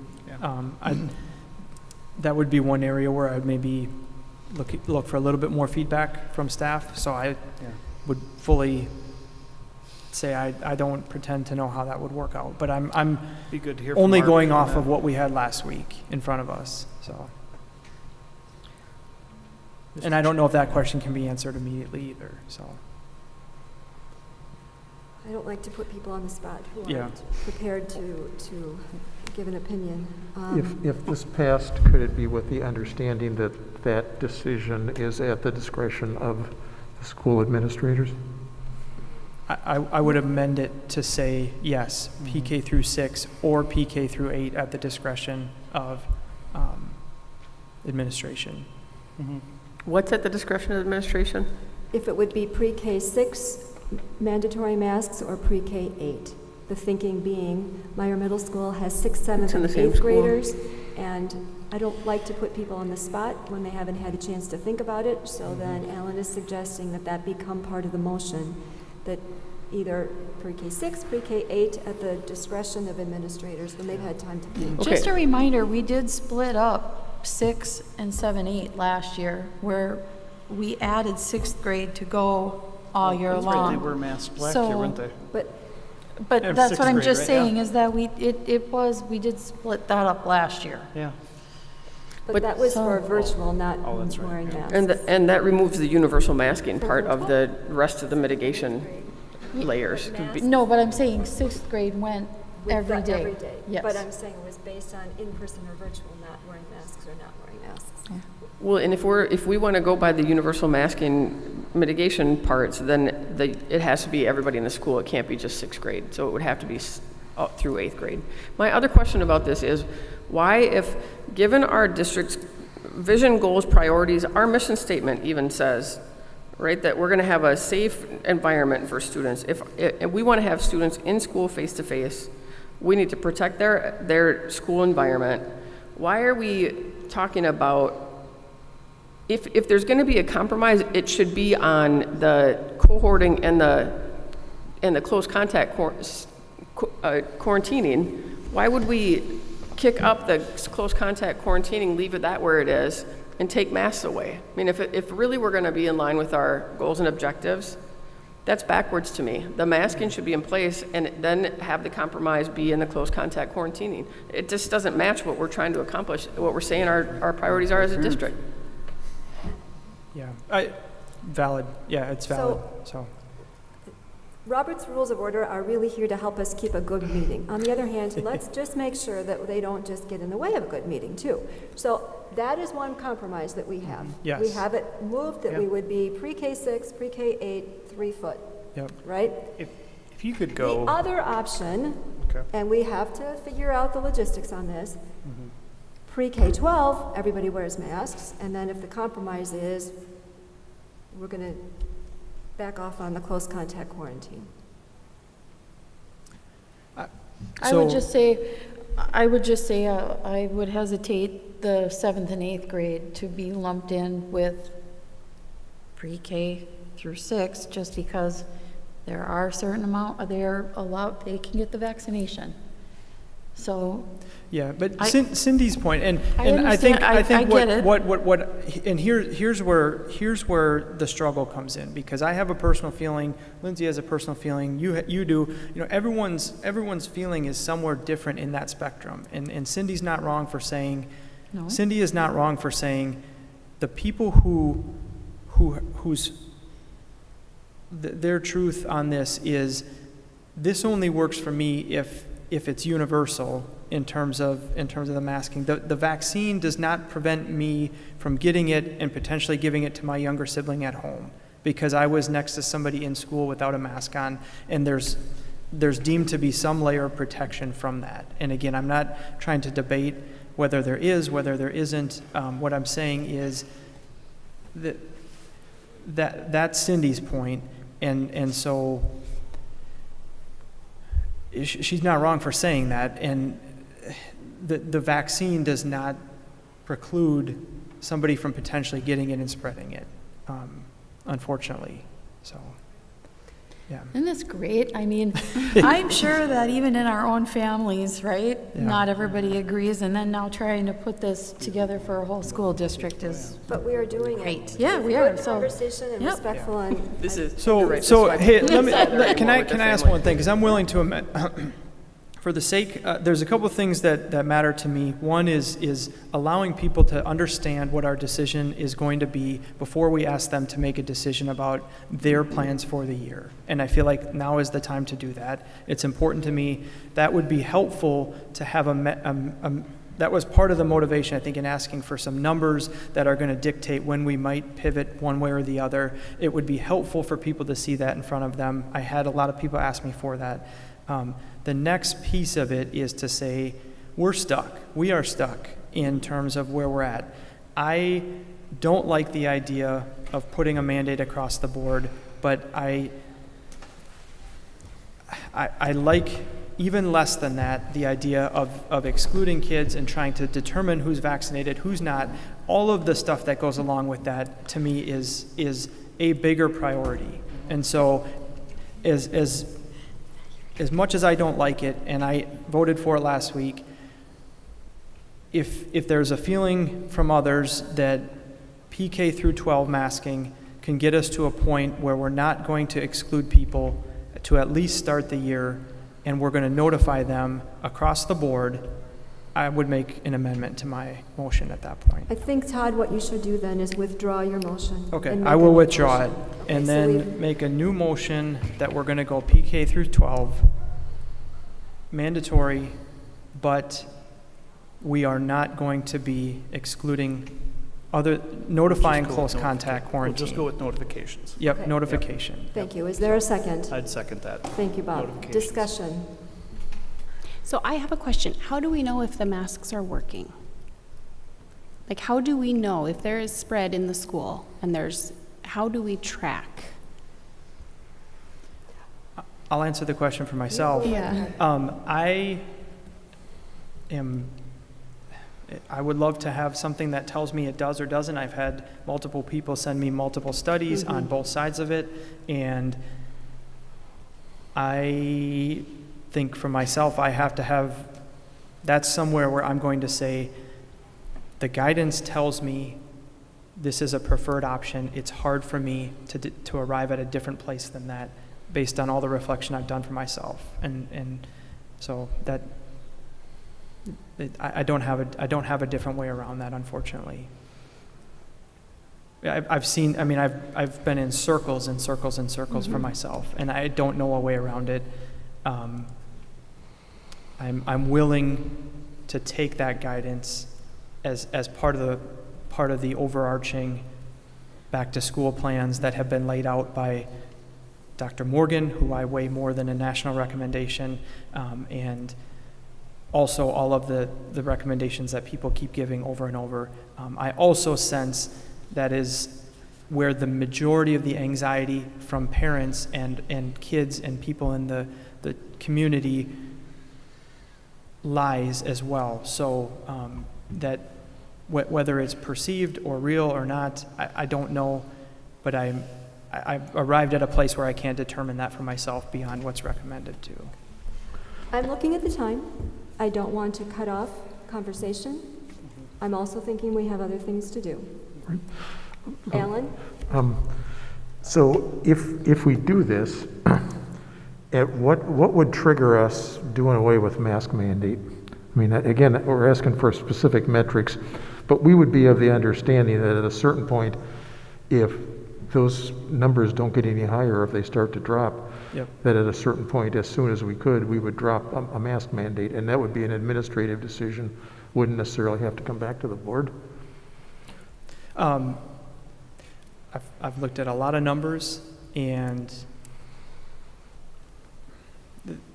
to me, I don't know how you do it other than case numbers. I don't think hospitalizations, I don't think death rate, any of those things can be applied. I don't know how you can do it other than case numbers, and I would challenge us to continue to pursue something like that to further define it, but I don't know that I can do it right now, or that we would be able to do it right now. But it would be our understanding that this policy wouldn't necessarily, we wouldn't be locked in stone for the entire year, that this would be monitored. That deserves to be underlined. No, we aren't making any decisions about this. Right. But it's also true that all board decisions can be adjusted. Yeah. So. And last year, we also, each week, we approved the Wildcat Road, we approved it each week. So it could be an administrative thing that they need to make a pivot right away. For instance, we did at Rocky Branch. I mean, that was they didn't consult us. I mean, the admin, they had to act, and they had to act now. But last year we did it weekly, but we confirmed the plan confirmed weekly. It. Yeah, I guess maybe that would be the better word. And so that's one way that we're keeping monitoring this. That'd be the better word. And remember that we may have to pivot either way, right? We may be able to go to mask optional, but we also may have to go to close contact quarantining. Sure.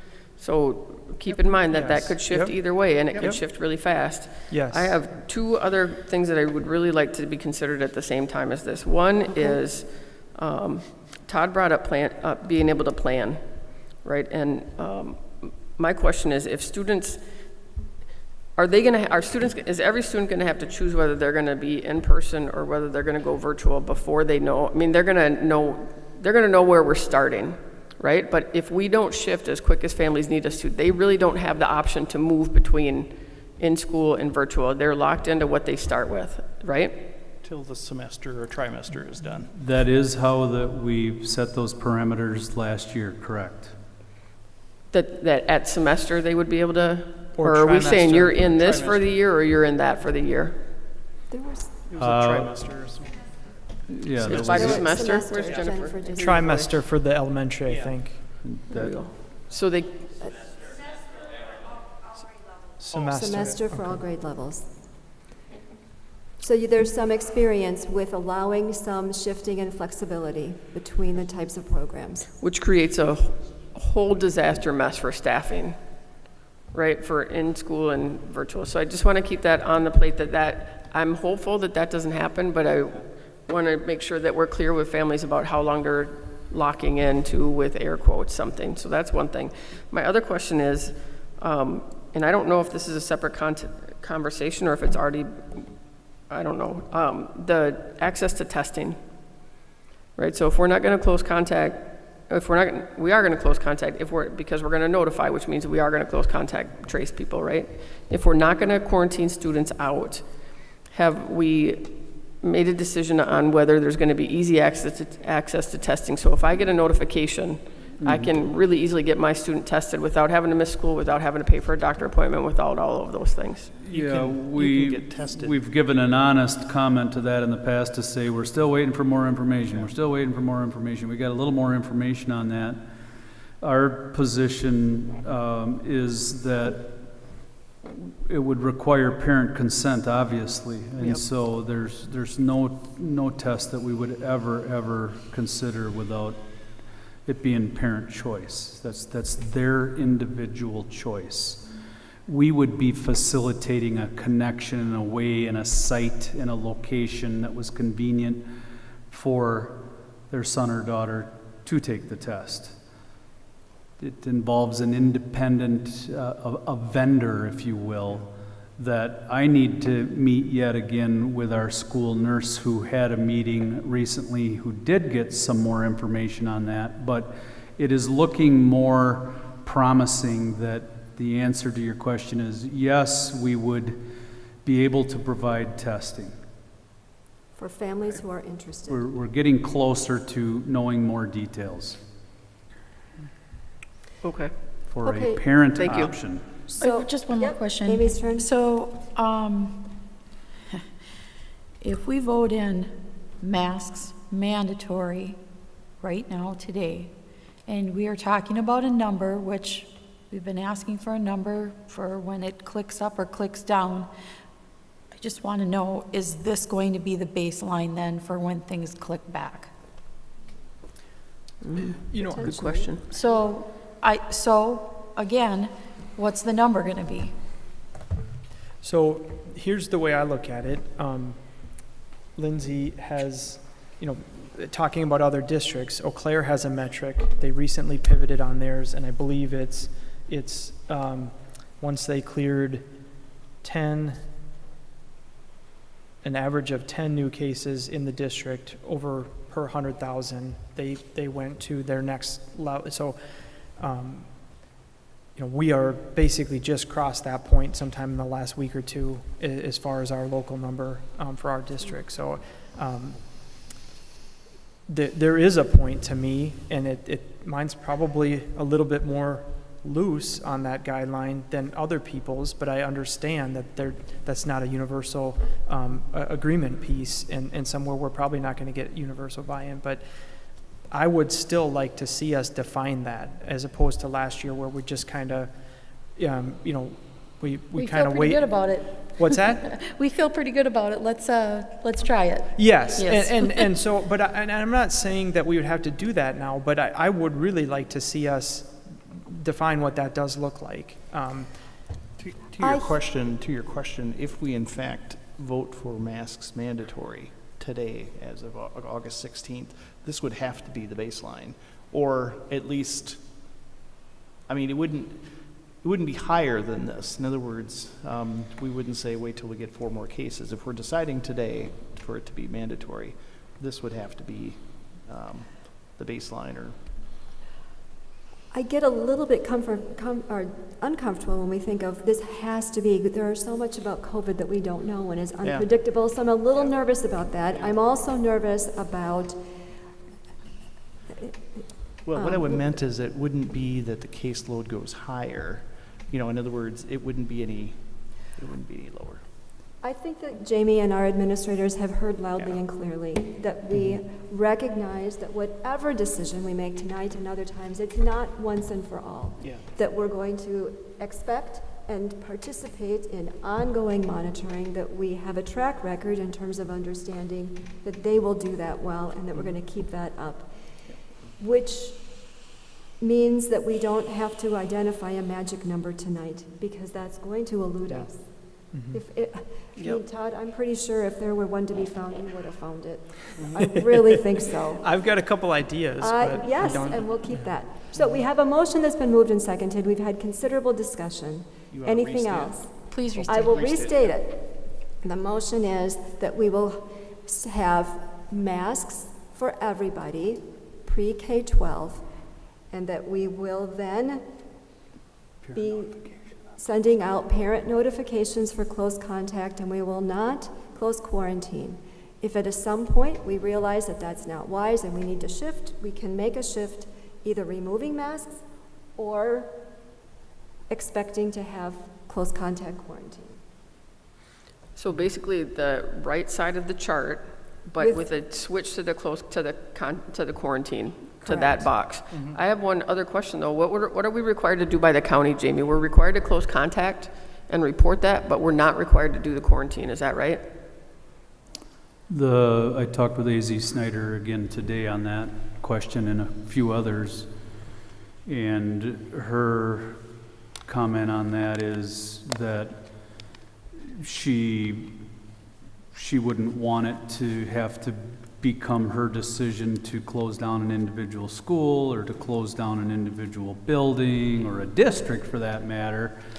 But if she perceived us to be, my words, not hers, reckless and just allowing the COVID numbers to run rampant in our building, that from a legal standpoint, those are measures that she could take, but I also don't want to say publicly, and she's endured enough pain over the last couple of years with people's perceptions of her role and responsibility with all this. She wasn't saying that as a threat. I was asking the question. What if we do it different than what you're saying we should be doing it? And, could she take it to a judge and have a judge issue an order? Yep, she could do that. Is that something that she's saying that out loud to threaten people? Is that something that I can see her doing at 5 different districts in Pierce County? Frankly, no.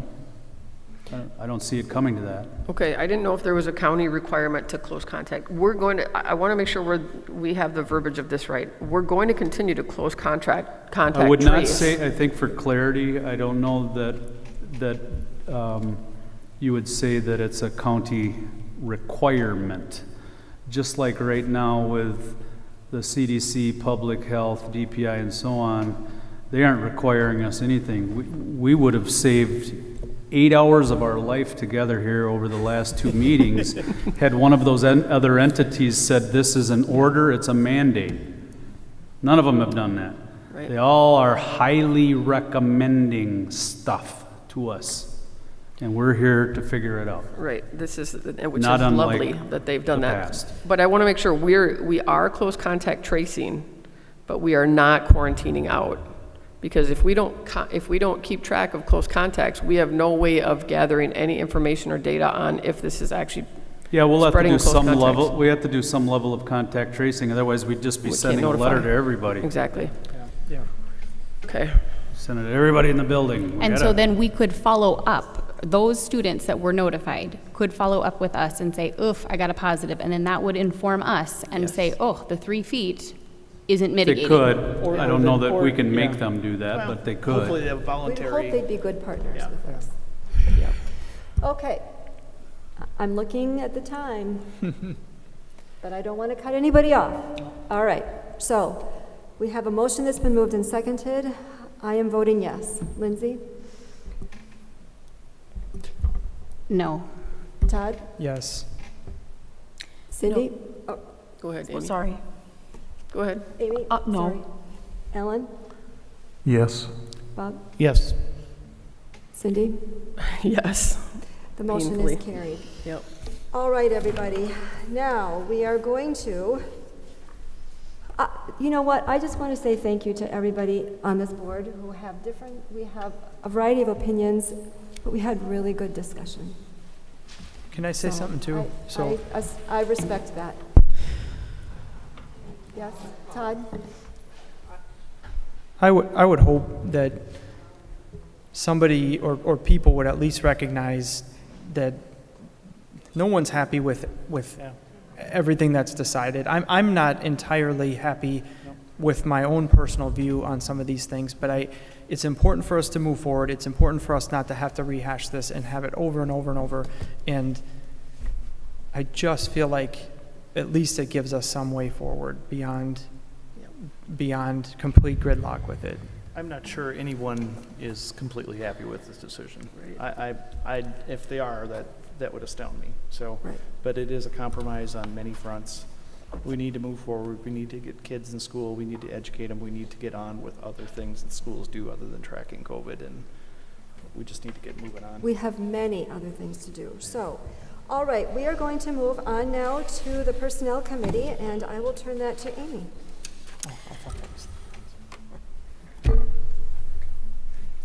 Okay, yep, so we're going to have 2 recommended actions tonight. After our meeting on July 19th, 2021, we met and we heard a certified staffing update. We approved the 2021-22 employee handbook revisions to co-curricular advisor compensation, and also to approve the virtual e-school teacher program coordinator teacher job description, and review the 2021-22 personnel committee goals. So I would make the motion to approve the 2021-22 employee handbook revisions to co-curricular advisor compensation. Thank you. Is there a second? Second. Thank you. Any questions or comments? We had good discussion about this. We have a good system. All those in favor? Aye. Aye. Opposed? The motion is carried. And secondly, I would approve the virtual e-school teacher program coordinator teacher job description. Is there a second? Second. Second. Thank you, Bob. Questions or comments? All those in favor? Aye. Aye. Opposed? The motion is carried. Alan, I'll turn to you for Ed Program, please. We have 2 action items, and I'll bring up those motions at the end of this summary, but we had a really jam-packed meeting here a week ago. Normally, our Ed Programs meetings, as you guys know, tend to be thorough. And as the principals know, we tend to be thorough and keep them a little longer, but we had some really good updates here. Couldn't spend as much time with them as we would like to have, but we got some good updates, and some of this will come back to that committee in the future. But first off, we had Jennifer present to us the assessment calendar for this coming year, differentiating between what were state mandated assessments and what were district chosen assessments, and how those are scheduled and laid out, and some of the background on each of those. We had an update on summer school, and summer school is going really well. Nate Sherman was running our summer school, and thank you, Nate, for all of your work with that. Really appreciate that. We talked about new teacher orientation in the August in-service. The teachers are starting. New teacher orientation starts the week of the 23rd. Everybody starts August 25th, and I would remind everybody here that we have a new teacher meet and greet on Monday, August 23rd at 4 p.m. at Juniors. Gives us a chance to meet as board members, to meet all the new teachers. We discussed with Dave Bell the substitute rate, and we've been trying to figure out how we fit their substitute rate, pay rate, and we also talked about the other staff positions, bus driver, custodian, kids club assistant, all those. Our teachers and staff don't make enough, especially in this economy, but it's nice when we're able to make some adjustments. And we've boosted the substitute pay. I think there's only one school district, maybe, David, that's more sub per day. And it's really important that we get good teachers in front of our kids, even on sub days. Mark gave us a good update on the middle school standards-based grading system that they're going to be working on this coming year. That will be sort of an extension of what's currently going on in the middle school, so parents can watch for updates and information. Pardon? An extension of what's going on in the elementary In school. the elementary school. Thank you, Stacy. So parents whose kids are moving into the middle school right now, or have experienced this already in elementary, will be hearing something about this, middle school parents, this year. They also presented to us on the 8th grade student leadership program, which will be starting this year. Teacher John Witt, Principal Mark Chapin, and Mel Hoffman, who's a community member, are going to be running that, and it sounds very interesting and good work there, Mark. Appreciate that. We had an update on the e-school for fall, and we've had an increase in enrollment there headed into fall, and what that is going to present for an option there. And then, as you saw the presentation tonight on ACP, again, I want to thank Melissa Hanson for her leadership and the staff on that. And we talked about that as much as we could. We had more of it tonight. So that's a summary. A lot of stuff we covered in an hour and a half, but anyway. So the 2 things for approval tonight are the the assessment calendar for 21-22, and a substitute teacher pay rate of $160 per day. Unless there's interest in separating the two, I would move approval of both of those. Thank you, Ellen. Is there a second? Second. Thank you, Amy. Discussion? Questions or comments? I know Dave's done a lot of work to try to get us to this recommendation about the substitute teacher pay rate, so thank you for all of that. Anything else? All those in favor? Aye. Aye. Opposed? The motion is carried, and I'll turn to Todd for Finance and Facilities. Okay. Gosh, was it just last week? So we had a Finance and Facilities committee. Chad has a couple more clear items in regard to the budget, and there's still a couple areas that are to be decided, and I'm going to say overall decent news as far as the district is concerned in the next 2-year period. There's some question about a lot of unknowns for what that looks like down the road, but based on some of the formulas that they're getting and conservative estimates for how those impact our district in regard to number of hours of instruction for in-person learning, we should come out in the good, but also that is at the expense of some districts that maybe weren't in that same situation as far as in-person learning. So it's not, there's a baseline and we're above that, but that means that there's other districts in the state that are probably going to be more negatively impacted by it too. So there will be a follow-up to that in September, and we're getting closer to nailing down some of our items for the annual meeting coming up as well. But the overall report would be decent, or maybe a little bit better than where we were the last time in terms of our next 2-year budget. So. Thank you, Todd. Do we have any proposed or suggested items for future meeting agendas? So one thing I'm going to keep talking about is the conversation about the baseline numbers and some of those things. I still would like to find us in a way to quantify it. 13.7 is the number now. Jamie has referenced how can I invent a metric that's better than the Harvard model or the CDC, and I don't think we're saying to do that. I think what we're saying is let's find the criteria, and maybe our decision tonight implies what that criteria is, to say, the transfer point from yellow to orange is 10 cases per day over a 7-day average per 100,000 people. We're effectively in that range.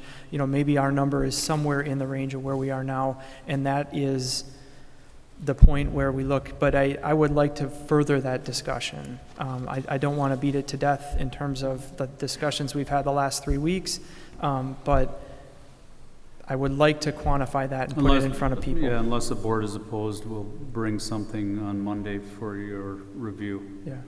We don't meet on Monday unless we're going to call a special meeting. We've got the meeting. Yeah. I'm not saying even immediately. I'm just saying, even at the discretion of the administration, right. But just quantify it with something so that it's not when the time comes that we've potentially absorbed a surge, mm-hmm. that we're not sitting waiting, that we have something that people can tie to, because that to me would be important. Also, too, the 12 and unders, the vaccination will be coming for them too. Yeah, and that would be important. So that's another huge factor. Yep. So how about if those things, how would you feel if those things were incorporated into the likely ongoing COVID conversations we're going to continue to have at the beginning of board meetings, much like we did before? And so when there's something that we can talk about it, we can even talk about, we don't know what it is yet, but we're still talking about it in the context of that. Okay, anything else? All right, we're going to schedule meetings, and we have the new teacher meet and greet Monday, August 23rd, 4 to 5:30. That's at juniors. There will be the next Educational Program Committee, Monday, September 13th at 6 o'clock in the district office. Finance and Facilities will meet Monday, September 20th at 5:15 at the high school media center. The next regular board meeting will be Monday, September 20th at 6 o'clock here in this location. The annual meeting will be Monday, September 20th at 7 o'clock, also in this location, following the next board meeting. And in the interest of time and the approaching pumpkin hour, we are going to leave the executive session until another time. So that is a coming attraction later on, and at this point, we are adjourned. Thank you.